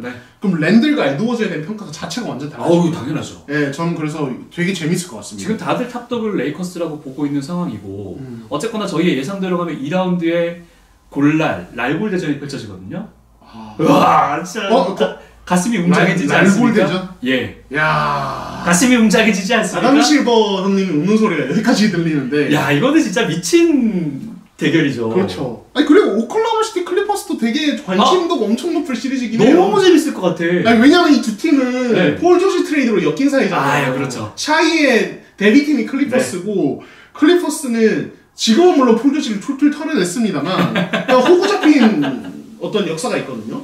그래서 이것도 되게 재밌는 거예요. 그러니까 진짜 거의 역대급 손해보는 트레이드를 클리퍼스가 지금 시점에서는 했다고 볼 수 있는데 지금 6년 동안의 이 이제 변화인데 야 이것도 뭔가 재밌는 스토리다. 아 근데 아직 1라운드니까 네. 좀 일단 지켜보죠. 이거는 나중에 얘기합시다. 왜냐면 저희가 이제 다음 주 녹화 예정일이 화요일이기 때문에 그때 되면 또 다른 얘기들이 또 살짝 할 수 있거든요. 다음 주에는 저희가 사과한다든지 후회한다. 아니, 이럴 줄 몰랐다. 이런 얘기를 많이 하게 될 수 있어요. 물론 플레이오프가 아예 시작하는 시기는 아니잖아. 주말에 시작하죠. 이번 주말에 시작하니까. 주말에 저희가 한두 경기는 보고 한두 경기는 보고 그러면 또 이제 양상들을 저희가 볼 수 있기 때문에 왜냐면 플레이오프는 아시죠?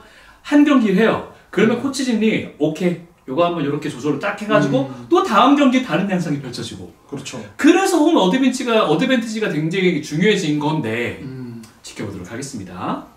자, 저 이제 시간 여유가 좀 있더라고 생각보다. 네, 그래서 뭐 좀 여유 있게 해도 될 것 같아요. 네, 좋습니다. 자, 주간 이슈 한번 들어가 보도록 하겠습니다. 이 얘기 안 할 수가 없어요. 세상에.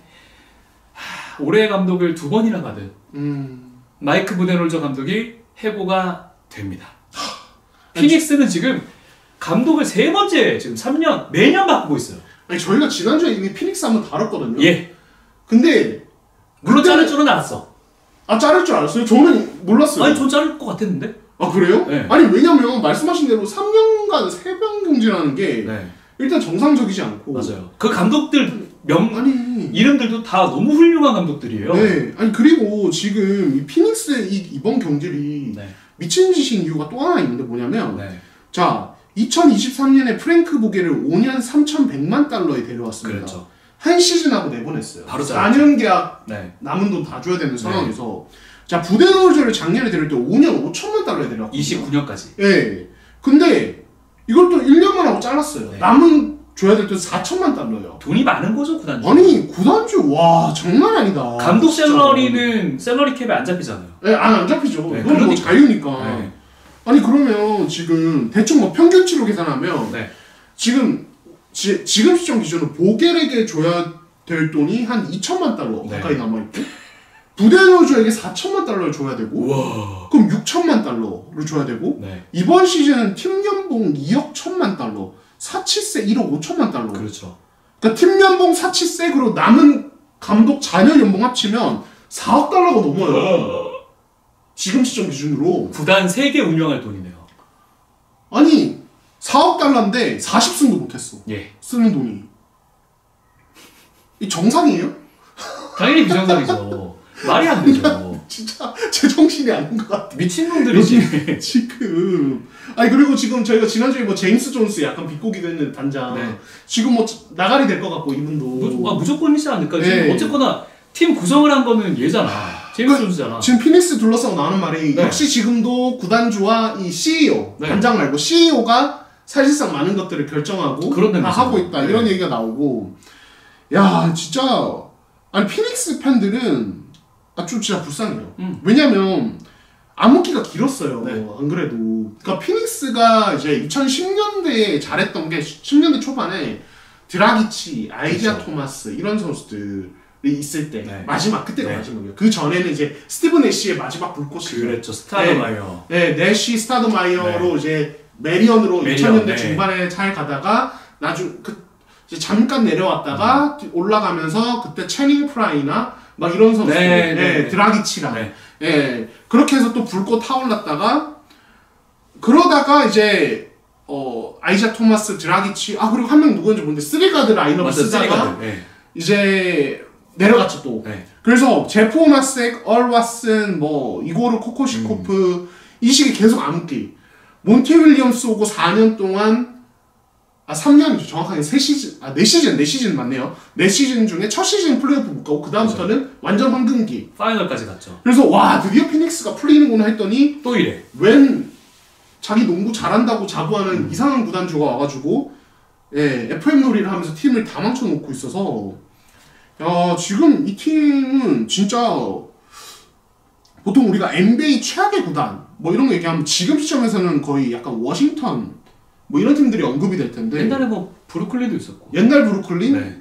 요즘은 워싱턴 샬럿 근데 피닉스 진짜로 지금 트레이드를 아직 안 했는데 듀란트 빌 뭐 내보내고 지금 데빈 부커도 트레이드 할 수 있는 상황인데 그러면서 뭔가 어설프게 가면은 이 팀이 이제 서부지구의 워싱턴 같은 팀이 될 수 있어요. 근데 저는 개인적으로 부커는 안 보낼 것 같은 게 그렇죠? 그대로도 자른 게 부커랑 사이 안 좋았으니까. 아니 근데 그 부커랑 부데놀즈랑 사이 안 좋아진 에피소드 혹시 보셨어요? 봤어요.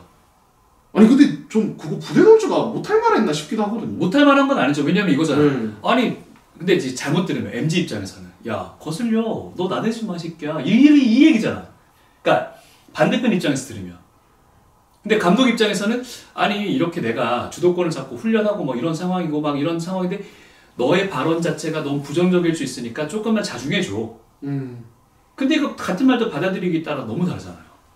근데 부데놀즈가 이전에 애틀랜타나 이렇게 해서 스타급 선수가 다 잘 지냈던 감독인데 과연 그런 꼰대 스타일의 어떤 표현들을 써가면서 부커를 아니었겠죠. 나무랬을까? 저도 사실 저 솔직히 브래들리 빌에게 주루 할러데이 얘기한 것도 팀 상황이 이러니 충분히 뭐 이제 할 수 있는 얘기였다는 생각이 들거든요. 물론 이제 말이 아다르고 어달라서 그러니까, 이거는 들어봐야 되는데. 근데 이렇게 얘기했을 것 같아. 넌 동환아 넌 재능이 아주 훌륭한 사람이니까 동환아 너 진짜 얼마나 잘해. 넌 농구에 대한 지식이 이렇게 해박하잖아. 조코피처럼 해줘. 그러니까 예를 들어서. 네, 저는 현희 선배처럼 못하죠. 아니, 그러니까 그런 느낌으로. 나는 조현희 선배처럼 못하는데. 그럼 속상하잖아. 네. 근데 내 입장에서는 내가 못할 말 했을까? 너 농구도 너무 해박하고, 근데 주변에 아는 사람도 많고, 이렇게 너에 대해서 농구처럼 너만큼 잘하는 사람이 어딨니? 근데 그렇게 해줘 이거잖아. 그럼 또 이제 뭐 또 약간 다른. 아무튼 뭐 그렇습니다. 그래서 뭐 이제 너키치와의 불화 에피소드도 봤는데 이거는 좀 이제 너키치의 속상함이 이해가 되고 심지어 너키치를 설득하려고 막 비행기 타고 날아가기까지 했는데. 네, 그러니까요. 그 라인업을 35개 가지고. 근데 이것도 너무 뭐라고 할 수 없는 게 일단 피닉스가 생각보다 경기력이 안 나와서 뭐라도 해야 되는 상황. 맞아요. 또 포인트 가드가 수준이 안 돼. 그리고 듀란트랑 브래들리 빌이 20경기 넘게 계속 빠지니까 그렇죠. 자꾸 라인업을 바꿔야 됐던 상황이라 이걸 가지고 너무 또 뭐라고 할 수는 없는 거 아닌가. 저도. 그러니까 이제 이 부데놀즈의 리더십이 완전히 이 피닉스에서는 안 통했는데 부데놀즈가 그냥 옛날 사람이 된 건지 아니면 피닉스가 선수들이 너무 이 에고가 높아서 과민 반응한 건지 저는 후자라고 봐요. 듀란트도 사실 그쵸. 생각해봐요. 리더십이 있는 선수가 아니에요. 그렇잖아요. 사실 막 아우르고 가는 스타일은 아니잖아요. 네. 사실 부커가 프랜차이즈 스타인데 워낙에 자기보다 더 대스타인 듀란트가 위에 있고 그리고 나보다 더 연봉을 많이 받는 브래들리 빌이 있네. 근데 뭔가 내 마음대로 되지 않고 자꾸 이 팀 스피릿이 사라진다는 생각은 갖고 있고 그래서 저는 부데놀즈가 점점 왕따가 돼버린 게 아닌가라는 생각이 들어요. 그러니까요. 네. 이거 참 미스테리합니다. 피닉스는 진짜. 그러니까 그 구단 오너십 입장에서 화나는 건 이해되거든요. 왜냐면 돈을 이렇게 쏟아부었는데 나름 짱짱한 애들 데리고 왔는데 그렇다고 뭐 브래들리 빌이 이번 시즌에 뭐 못한 것도 아니고 연봉 대비 아쉬운 거지. 사실 이 선수가 객관적으로 그냥 못하는 거냐 이것도 아니거든요. 그렇죠. 근데 또 아까 말씀드렸지만 지금 이 팀이 팀 연봉이 2억 1천만 달러가 넘는데 그래서 세컨 에이프론 라인을 2,500만 달러 이상 초과하고 있습니다. 이게 뭐냐면 세컨 에이프론 라인을 넘어가면 안 되는 게 너무 많아요. 예를 들어 이제 막 사인앤 트레이드 그리고 트레이드 할 때 그러니까 연봉을 어느 정도 맞추지만 한쪽이 더 많거나 이런 거는 뭐 당연히 있는 일이고 더 많으면 뭐 이제 그걸 셀러리 캡 익셉션으로 바꾸기도 하고 막 그런 식으로 진행을 하는데 근데 그때 아마 우리가 내보내는 연봉인가? 그게 더 많으면 받아오는 연봉이 더 많으면 안 돼. 막 이런 제약들이 있어요. 그러니까 이러다 보니까 바이아웃 영입도 안 되고 그러니까 피닉스는 이 3명만 짱짱하게 해놓고 팀 연봉만 잔뜩 높여놓고 추가적인 어떤 로스터 보강 자체가 굉장히 어려운 상황이어서 뭔가 트레이드 데드라인 때 승부수도 아예 못 던지는 거죠. 오히려 그냥 해체하려고 했죠. 그래서 듀란트를 내보내면서. 그러니까 그것도 사실 듀란트의 불만을 샀고. 그렇죠. 그러니까 이 팀은 지금 장기 둘 때 차 2개랑 포 하나 놓고 나머지 전체랑 싸우라는 거랑 똑같아. 그렇죠. 어떻게 해요? 어떡하면. 그래서 참 부데놀즈가 이제 뭐 내부 사정이라 우리가 완벽하게 알 수는 없지만 부데놀즈가 잘못한 것도 있겠죠? 뭐 있겠죠. 있겠죠. 없진 않겠죠. 근데 책임이 누구에게 더 많냐를 봤을 때 저는 구단의 이 주먹구구식 운영이 훨씬 더 많은 비중을 차지한다고밖에 말씀드릴 수 없고. 마이클 말론이랑 좀 다르네요 또 느낌이. 그러니까요. 네. 덴버는 그냥 파워 싸움 때문에 선수단 분위기까지 망가지는 그런 것들이 이제 경질의 이유였다면, 그러니까 마이클 말론 썩어가는 이 사과 상자에서 그걸 미리 꺼낸 느낌이고, 썩은 사과 2개를 그냥 냅다 그냥 던져버린 거고, 생각보다 빨리.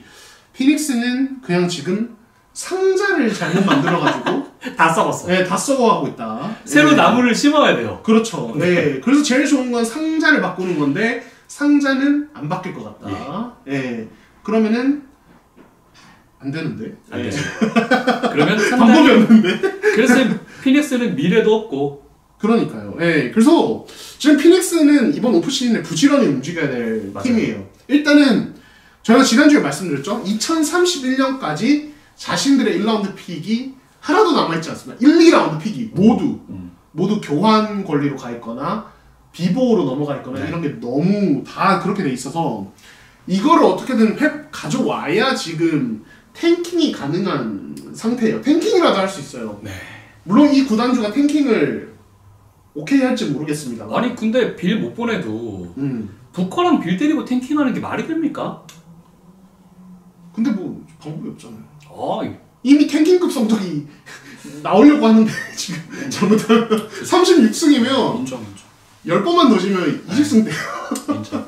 예, 그래서 지금 그러면 피닉스가 이제 어떻게 하면은 이 미래를 다시 좀 가져올 수 있느냐를 봤을 때 역시 트레이드가 답인데 지금 이제 오늘자 보도죠. 샴즈가 휴스턴과 듀란트 측이 상호 관심이 있다는 보도를 했어요. 근데 이 이제 이야기가 사실 뭐 처음 있는 얘기는 아닌데, 근데 이게 좀 이제 피닉스 입장에서 저는 매력적인 상대라고 느끼는 게 지금 피닉스가 2023년에 브루클린과 트레이드를 하면서 듀란트를 데려올 때 그때 이제 내보낸 1라운드 픽이 있거든요. 1라운드 픽이.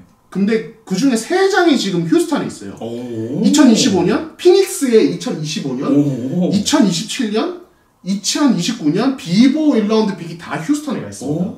예, 그게 작년에 휴스턴과 브루클린 간의 픽 트레이드에서 휴스턴을 넘어갔거든요. 괜찮은데? 그러니까 피닉스 입장에서는 오케이, 듀란트 내보내야 돼서 1라운드 픽 받아와야 되는데 기왕이면은 얘들한테 이제 우리 픽을 되돌려서 우리가 탱킹이라도 할 수 있도록 하자는 판단이 가능한 거죠. 적절한 신인들 한둘 데리고. 네, 그렇죠. 제가 기억하기로 좋은데? 브루클린도 아마 그 미칼 브리지스를 뉴욕으로 보낼 때 자기 픽 가져왔을걸요? 되돌려 봤을걸요? 그런 식의 어떤 트레이드들을 팀들이 하거든요. 근데 브루클린 뉴욕이 미칼 브리지스 트레이드는 실제 그 케이스는 제가 한 번 더 확인해봐야 되는데, 그러니까 어쨌든 피닉스는 탱킹하고 싶다는 생각이 있으면 사실은 휴스턴이 진짜 매력적이고, 휴스턴도 이 플레이오프 성과에 따라서 뭔가 방점을 찍는 슈퍼스타가 필요하면 듀란트가 매력적이다. 예, 그래서 이번 골든스테이트와 휴스턴의 1라운드 시리즈를 지켜보시라. 이런 말씀을 드리고 싶습니다. 흥미롭습니다. 그리고 또 해고 소식 하나 또 전달해드릴게요. 네, 요것만 하고 마무리할까요? 그럴까요? 네, 그러시죠. 네. 아니 이거 할까 아니면 82경기 출전 클럽 이거 얘기하실까요? 저희가 사실 그 82경기 출전 클럽이랑 크리스 폴이 20년 20번째 시즌에 82경기 한 거 말씀드리려고 했는데 근데 뭔가 약간 그냥 전달하고 끝이에요 이거는. 네, 그럼 봉호 씨가 그냥 얘기만 해주시고 일단은 그럴게요. 아주 짧게 말씀드리면 11명이 이제 올 시즌 82경기에 다 전 경기 출전을 했거든요. 11명만. 11명. 크리스 폴, 해리슨 반즈, 그리고 줄리안 샴페니 다 샌안토니오고요. 저는 이거는 포포비치가 없기 때문에 가능한 게 아니었을까 싶고요. 그리고 지금 휴스턴의 제일런 그린은 2년 연속으로 82경기. 참 부지런하게 잘 뛰긴 해요. 미칼 브리지스가 현역 최다 연속 경기 556경기 뛰고 있고, 자레드 앨런, 그리고 제이든 맥다니엘스, 니켈 알렉산더 워커, 그리고 버 캐링턴이 유일한 루키로서 82경기 다 뛰었고요. 말릭 비즐리와 함께 버디 힐드. 버디 힐드는 3번째 82경기 시즌입니다. 고든 스테이트 팬 여러분들 아마 뒷목 잡으실 것 같긴 한데. 그렇죠. 버디 힐드 그 클리퍼스와의 최종전에서도 마지막에 그 냅다 손지창 3점 있잖아요. 시간점 있었잖아. 그러니까 왜 그렇게 급하게 포토페이크 한번 하면서 밸런스 잡아도 됐을 텐데. 근데 그렇게 해도 아마 상대가 바로 따라붙을 거라고 판단할 수 있는데. 저도 그렇긴 한데. 근데 너무 냅다였어. 근데 커리가 핫핸드였는데. 아 근데 그거는 우리가 또 알 수가 없어. 패턴이 어떤 식이었는지 알 수가 없어서. 오케이. 근데 아무튼 뭐 이제 지금 82경기 리스트를 보면은 그래도 위닝팀 선수들이 좀 더 있죠. 아무래도요. 뭐 샌안토니오 3명 말고는 이런 거 역시 건강이 최고다. 맞아요. 뭐 이거 일반인뿐만 아니라 선수들에게 역시 전부된다 이런 얘기 할 수 있을 것 같고. 글쎄요. 근데 이제 지금 82경기도 있는데 그 이제 최근에 그것도 있었잖아요. 그러니까 NBA가 이제 시상식에서 상을 받으려면 65경기. 네, 65경기 이상 뛰어야 되는데 그거에 충족되는 선수가 되게 또 적었잖아요. 너무 없죠. 네. 그래서 저는 세상 그 데이터 보면서 야 이번 시즌도 이 정도면 이거 NBA가 좀 고민이 되긴 하겠다. 근데 어제 격이 좀 떨어진다는 생각도 들고. 와 그거라도 안 해놓으면 너무 결장하니까 정규 시즌에. 아니 그건 그래요. 네. 우리가 그거 너무 얼마나 섭섭해요. 우리가 사실 미국에 안 있으니까 경기장에 가서 안 봐서 그렇지. 내가 저 팀 팬인데 저 경기 저 선수 보고 싶어서 갔는데 갑자기 관리한다고 안 나와. 그러니까 돈이라도 싸면 몰라. 네. 아니 어제 만박을 뭐 방송하는데 보니까 플레이인 토너먼트랑 플레이오프가 1라운드가 사이드라인이 5천만 원이에요. 근데 나 그 돈 내고 갔더니 물론 플레이오프니까 그렇게 가격이 비싸겠지만 그래도 정규 시즌도 한 몇 배 혹은 1000단위 할 거란 말이에요. 그렇죠. 주말 경기면? 근데 안 나와. 어떡할 거야. 그렇죠. 이거는 선수들이 감당해야 될 몫이죠. 저도 감당해야 된다고 봐요. 참. 근데 고민은 될 것 같아. 왜냐면 충분히 잘했는데 한 60경기를 떴어. 막 30득점에 막 어시스트 10개씩 해. 근데 빠지게 되는 거잖아요. 올 NBA 못 들어가고 MVP도 못하고 아무것도 안 되는 거니까. 결국에는 건강하게 뛰어라. 이 얘기인 것 같고. 이 65경기가 뭔가 많은 것 같기도 하고 그렇게 안 많은 것 같기도 하고 참 요즘 워낙 결장을 많이 하니까. 그렇긴 해요. 근데 사실 이거는 이 수치는 젊은 선수들은 채워줘야 돼요. 솔직히 커리, 듀란트, 르브론 이런 선수들은 하든 이런 선수들은 이거 못 채워도 뭐 이미 벌만큼 멀었고 그리고 이 선수들은 너무 노장이라 그냥 뭐 그만큼 못 뛰어도 뭐 일종의 면제부가 있죠. 그럴 수 있는 누적된 게 너무 많잖아요. 그쵸. 근데 자이언 윌리엄슨, 엠비드 물론 아프긴 해. 이해는 해요. 자모란트, 웬반야마 이제 이런 선수들은 좀 이제 채워주길 바랍니다. 뭐 아픈 게 죄는 아닌데 그냥 너무 어린 나이에 다들 뭐 결장도 너무 많고 이런저런 이유로 아쉽죠. 다들 좀 몸 관리 잘해서 다음 시즌에는 이 82경기 다 뛰기를 좀 기대해 보겠습니다. 그리고 선수들 입장에서도 올 NBA 들어가야 돼요. 그래야 연봉이 빡 올라가기 때문에. 그러니까요. 그리고 이제 뭐 마지막 소식은 뉴올리언스가 데이비드 그리핀 부사장을 해고했다는 소식. 그리고 조 드마스가 부임을 했습니다. 뉴올리언스가 2019년에 데이비드 그리핀을 부사장으로 임명했죠. 그러니까 이분이 이제 예전에 클리블랜드에 있었던 분으로도 잘 알려져 있고 그때도 뭐 운영을 꽤 잘했다는 평가를 받았고 그리고 뉴올리언스 처음에도 잘했어요. 그래서 이제 뉴올리언스에 부임을 했는데 그때 2019년에 뉴올리언스 큰 이슈가 있었죠. 앤서니 데이비스의 트레이드 요구. 사실상 뭐 태업이 아니냐는 얘기가 있을 정도로 논란이 많이 났는데 그때 앤서니 데이비스 트레이드에서 막 론조볼도 데려오고 이러면서 팀을 재건하는 어떤 스타트 버튼을 누른 게 데이비드 그리핀이고 근데 이제 진짜 이 팀이 아쉬운 게 솔직히 로스터 운영은 되게 좋았어요. 아니 선수 잘 모으고 잘 뽑고 진짜 잘했어요. 올 시즌 처음에 얘네들 안 다치기만 했어봐요. 저는 4위 안에 들만한 팀 구색이라고 봐요. 그러니까요. 근데 진짜 봉우씨 말대로 다 빠졌죠. 그래서 다 빠졌어. 이번 시즌 기준으로 56경기 이상 선발 출전한 선수가 루키 이브미씨 말고는 없어요. 여기가 진짜 병동이었네. 진짜 심각한 병동이었죠. 특히 뭐 빅3라고 부를 수 있었던 시즌 전에 자이언 윌리엄슨, 디존테 머레이, 브랜든 잉그램은 셋이 같이 뛴 경기가 단 한 경기도 없어요. 우와! 이거 말이 됩니까? 한 경기도 없어요? 한 경기도 없어요. 셋이 같이 뛴 경기가. 하여간 디존테 머레이가 너무 빨리 누웠죠. 머레이가 시즌 뭐 시작하자마자 다쳤고. 근데 개막전은 셋 다 나올만 했는데. 그렇긴 해. 그래서 시즌 시작부터 잘. 진짜. 그 다음에 잉그램, 그러고 결국에 또 트레이드 되고. 그래가지고 참 이 팀이 지금 21승 61패인데. 20년 만에 지금 20승대 성적인가요? 그렇게 60패 이상 기록한 시즌입니다. 2004, 2005 시즌. 이게 언제야, 진짜. 2004, 2005면은 와 진짜 옛날인데? 크리스 폴 그래, 아니, 이때가 그거예요. 그 디트로이트 배드보이즈 2기가 예. 샌안토니오랑 리그를 약간 양분하던 뭐 이제 그런 시절이죠. 예, 지금 NBA 선수 중에 이때 안 태어난 선수들 있을걸요? 많죠. 네, 꽤 있을걸요? 네. 맞아요. 2005년이니까. 맞네. 도끼급들은 그러니까 뉴올리언스 그래도 60회 이상 잘 안 하는 팀이었는데, 예, 그냥 저냥이라도 이제 승수는 쌓아왔는데.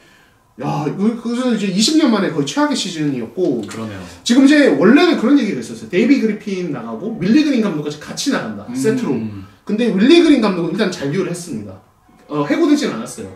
그러니까 지금 현지에서 나온 얘기로는 이 조 듀마스 신임 부사장이 윌리 그린의 운명을 쥐고 있다는 이야기가 나옵니다. 네, 근데 이 조 듀마스 하면은 올드 팬들은 당연히 뭐 디트로이트의 이 레전드로 알고 계실 거고, 또 하나 이제 좀 뭐랄까 임팩트 있는 커리어가 2003년에 이 디트로이트 단장으로 부임해서 라시드 월러스 데려오고 이러면서 배드보이즈 2기를 만든 그리고 카멜로 앤서니를 거르고 다르코 밀리시치를 뽑은 예, 이것도 정말 역사에 남는 그 이순위로 그러니까 그걸 해냈던 그러니까 참 양면성이 있는 인물이에요. 최근에 이제 NBA 쪽에서 일하고 있었는데 꽤 높은 직급으로 근데 이제 이번에 오게 됐는데 이 조 듀마스가 과연 얼마나 뉴올리언스를 바꿔놓을 수 있을까? 뉴올리언스 구단은 이제 뭐 사실 좀 공식 성명이라 내용이 좀 뻔하긴 한데 뭐 그런 얘기를 했어요. 우리는 이제 팀의 문화 자체를 좀 이렇게 만들어줄 이 뭐랄까요? 이 토양 자체를 만들어줄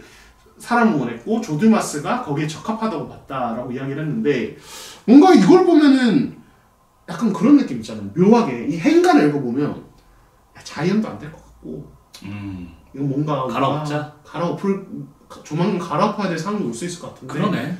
그럴 때 조 듀마스가 새로 이제 왔으니까 뭔가 이런 스카우팅이나 여러 가지부터 해가지고 팀을 잘 이끌어줬으면 좋겠어. 뭔가 이런 느낌을 저는 혼자 읽혔거든요. 그러네. 나 왜냐면 제일 내피셜이에요. 사실 데이비드 그리핀 부사장 해고했을 때 난 속으로 뭔데? 아니 그리핀이 뭘 잘못했어? 아니 부상이 잠재돼 있는 내가 신의 눈으로 마치 허경영처럼 이렇게 딱 여기 딱 아프겠다.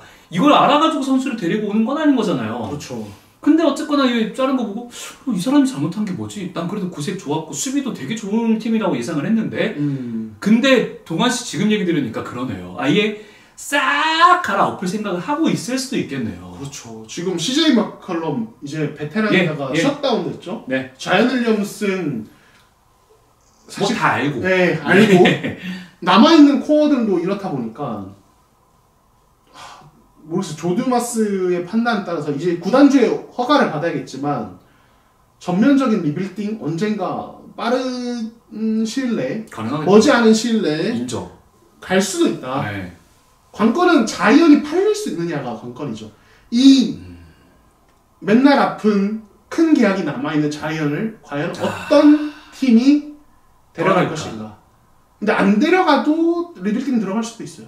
트레이 머피나 이런 자원들 팔아가면서 아니면 트레이 머피나 허브 존슨 이런 자원들 그냥 이제 그대로 두고 적절한 셀러리 유지하면서 최소 셀러리 유지하면서 이제 리빌딩에 들어갈 수도 있는데. 야, 근데 처리하기 어렵겠다. 존 테머레이도 어쨌거나 인저리 프로 느낌이 솔솔 나고. 그러니까요. 근데 관건은 드래프트겠죠. 그러니까 지금 이제 뉴올리언스가 정규 시즌을 14위로 마쳤어요. 그렇죠. 서부 14위로 마쳤고 리그 전체로는 뒤에서 4등인데 지금 퍼센트 결정됐더라고요, 그죠? 네, 맞습니다. 지금 이제 오늘 이제 플레잉 토너먼트 결과에 따라서 또 이제 같이 결정되는 것들이 있었는데 만약에 뉴올리언스가 1번 픽을 딴다? 그럼 이제 좀 얘기가 달라지겠죠. 쿠퍼 플래그가 나올 가능성이 매우 높으니까. 그렇죠. 그러니까 아무튼 이제 탑 5 안에 들어갈 가능성이 매우 높기 때문에 거기에 따라서 이제 또 같이 리빌딩 버튼을 누르는. 그러니까 뭔가 거기에 맞춰서 뭔가 한 것 같기도 해요. 그러니까 그래서 저는 어떤 생각이 드냐면 구단주가 이제 이 데이비드 그리핀 전 부사장과 논의를 했을 때 향후의 방향성에 대해서 그리핀 부사장은 지금 멤버 좋습니다. 건강하기만 하면 괜찮습니다. 드래프트 신인 드래프트 누굴 뽑든 바로 플레이오프에 도전할 수 있는 어떤 그런 팀은 가야 됩니다. 근데 구단주 입장에서는 이제 지금 6년간 4번을 플레이오프를 못 갔기 때문에 건강하다고 장담할 수 있어? 지금 안 됐잖아. 너가 매년 그렇게 괜찮다고 했는데 안 됐잖아. 결과로 보여준 게 없잖아. 그러면 안 돼. 근데 데이비 그리핀 선수 절대 안 됩니다. 전면적 리빌딩은 안 됩니다. 자이언 지켜야 됩니다. 이렇게 해서 나갔을 수도 있어요. 그러네요. 이거는 뭐 우리가 알 수 없는 부분이지만 그래서 아무튼 뉴올리언스의 향후 행보 좀 제가 봤을 땐 잘하면 오프 시즌에 태풍의 눈이 될 수 있어요. 셀링 클럽으로 이제 태풍의 눈이 될 수도 있고. 그리고 지금 이제 오늘 여기 이제 다른 팀 얘기 하나만 덧붙일게요. 세크라멘토가 댈러스에 완패했잖아요. 그렇죠. 그리고 지금 저희가 방송 시작하고 지금 샴지 쪽 보도에 따르면 뭐 약간 예상되는 스텝이긴 한데 몬테맥네어 단장이 잘렸거든요. 세크라멘토. 세크라멘토의 16년 만인가요? 17년 만에 플레이오프 행을 이끌었던 인물이고 최근에 여러 가지 팀 상황을 뭐 어떻게 컨트롤하고 있었던 상황인데 세크라멘토도 아예 싹 다 뒤집어 엎겠는데 감독도 잘랐고. 그러니까요. 감독 잘랐고 5년 만에 이 몬테맥네어랑 결별을 하는데 근데 이제 더 크리스티 이 세크라멘토 출신의 이 지도자가 감독 대행을 넘어서 정식 감독이 될 가능성이 있고요. 그러네요. 근데 그 전에 얘기 나오는 게 그 뉴올리언스 저기 덴버에서 잘린 켈빈 부스 단장이 올 거란 얘기가 있어요.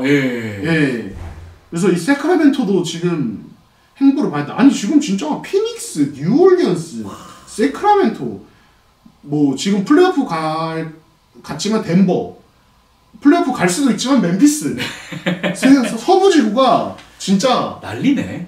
잘하는 애들끼리도 와일드고 그러네요. 뭔가 문제 있는 팀들끼리도 와일드예요. 진짜 여기는 당장 못 날아가고 감독 못 날아가고 선수들은 너무 경쟁이 심해서 우승하기 쉽지 않고 와 서부가 진짜 지금 소용돌이 사실 골든스테이트 워리어스도 야 어떡할 거냐 이런 얘기 나오고 있단 말이에요. 그렇죠. 아우 지금 무섭습니다. 좋습니다. 자 여러분 좋아요 구독 많이 눌러주시기 바랍니다.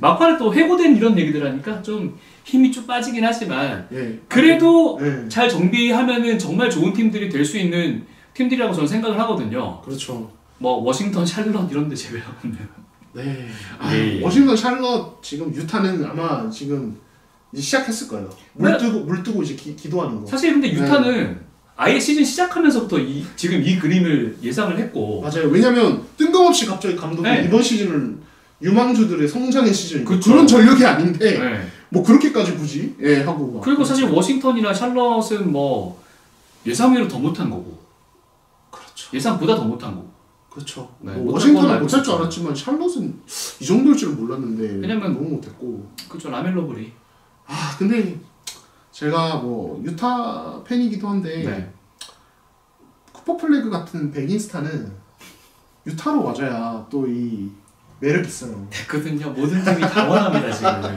1%의 확률을 가지고 있는 팀도 야 제발 우리로 와라 라고 할 수 있는 상황이기 때문에. 그렇죠.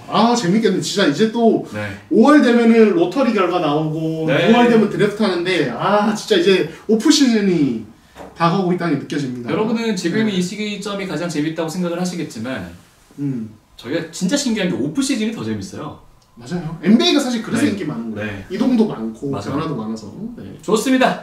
자 이렇게 이번 주 마무리 짓도록 하겠습니다. 다시 한번 말씀드리지만 저희는 절대 합병되지 않았습니다. 저희 합니다. 계속 할 거고 심지어 여러분 저희를 좋아하시는 분들한테 한 말씀 드리면 저희 이제 느바비큐 함께 나가고 난 다음에 구독자가 더 늘고 있어요. 그렇죠. 지금 유입되는 분들이 있는데 저희에게 빠져나갈 사람들은 없어요. 맞아요. 그래서 또 이제 느바비큐에서 이제 또 느바비큐 보시고 뒤늦게 이제 또 우리 채널에 또 와주신 분들도 환영하고 앞으로 주변인들에게 많이 홍보 부탁드리겠습니다. 자 그러면 저희는 다음 주에 다시 인사드리도록 하겠습니다. 다음 주에는 플레이오프 소식 들고 찾아뵙도록 하겠습니다. 고맙습니다. 감사합니다.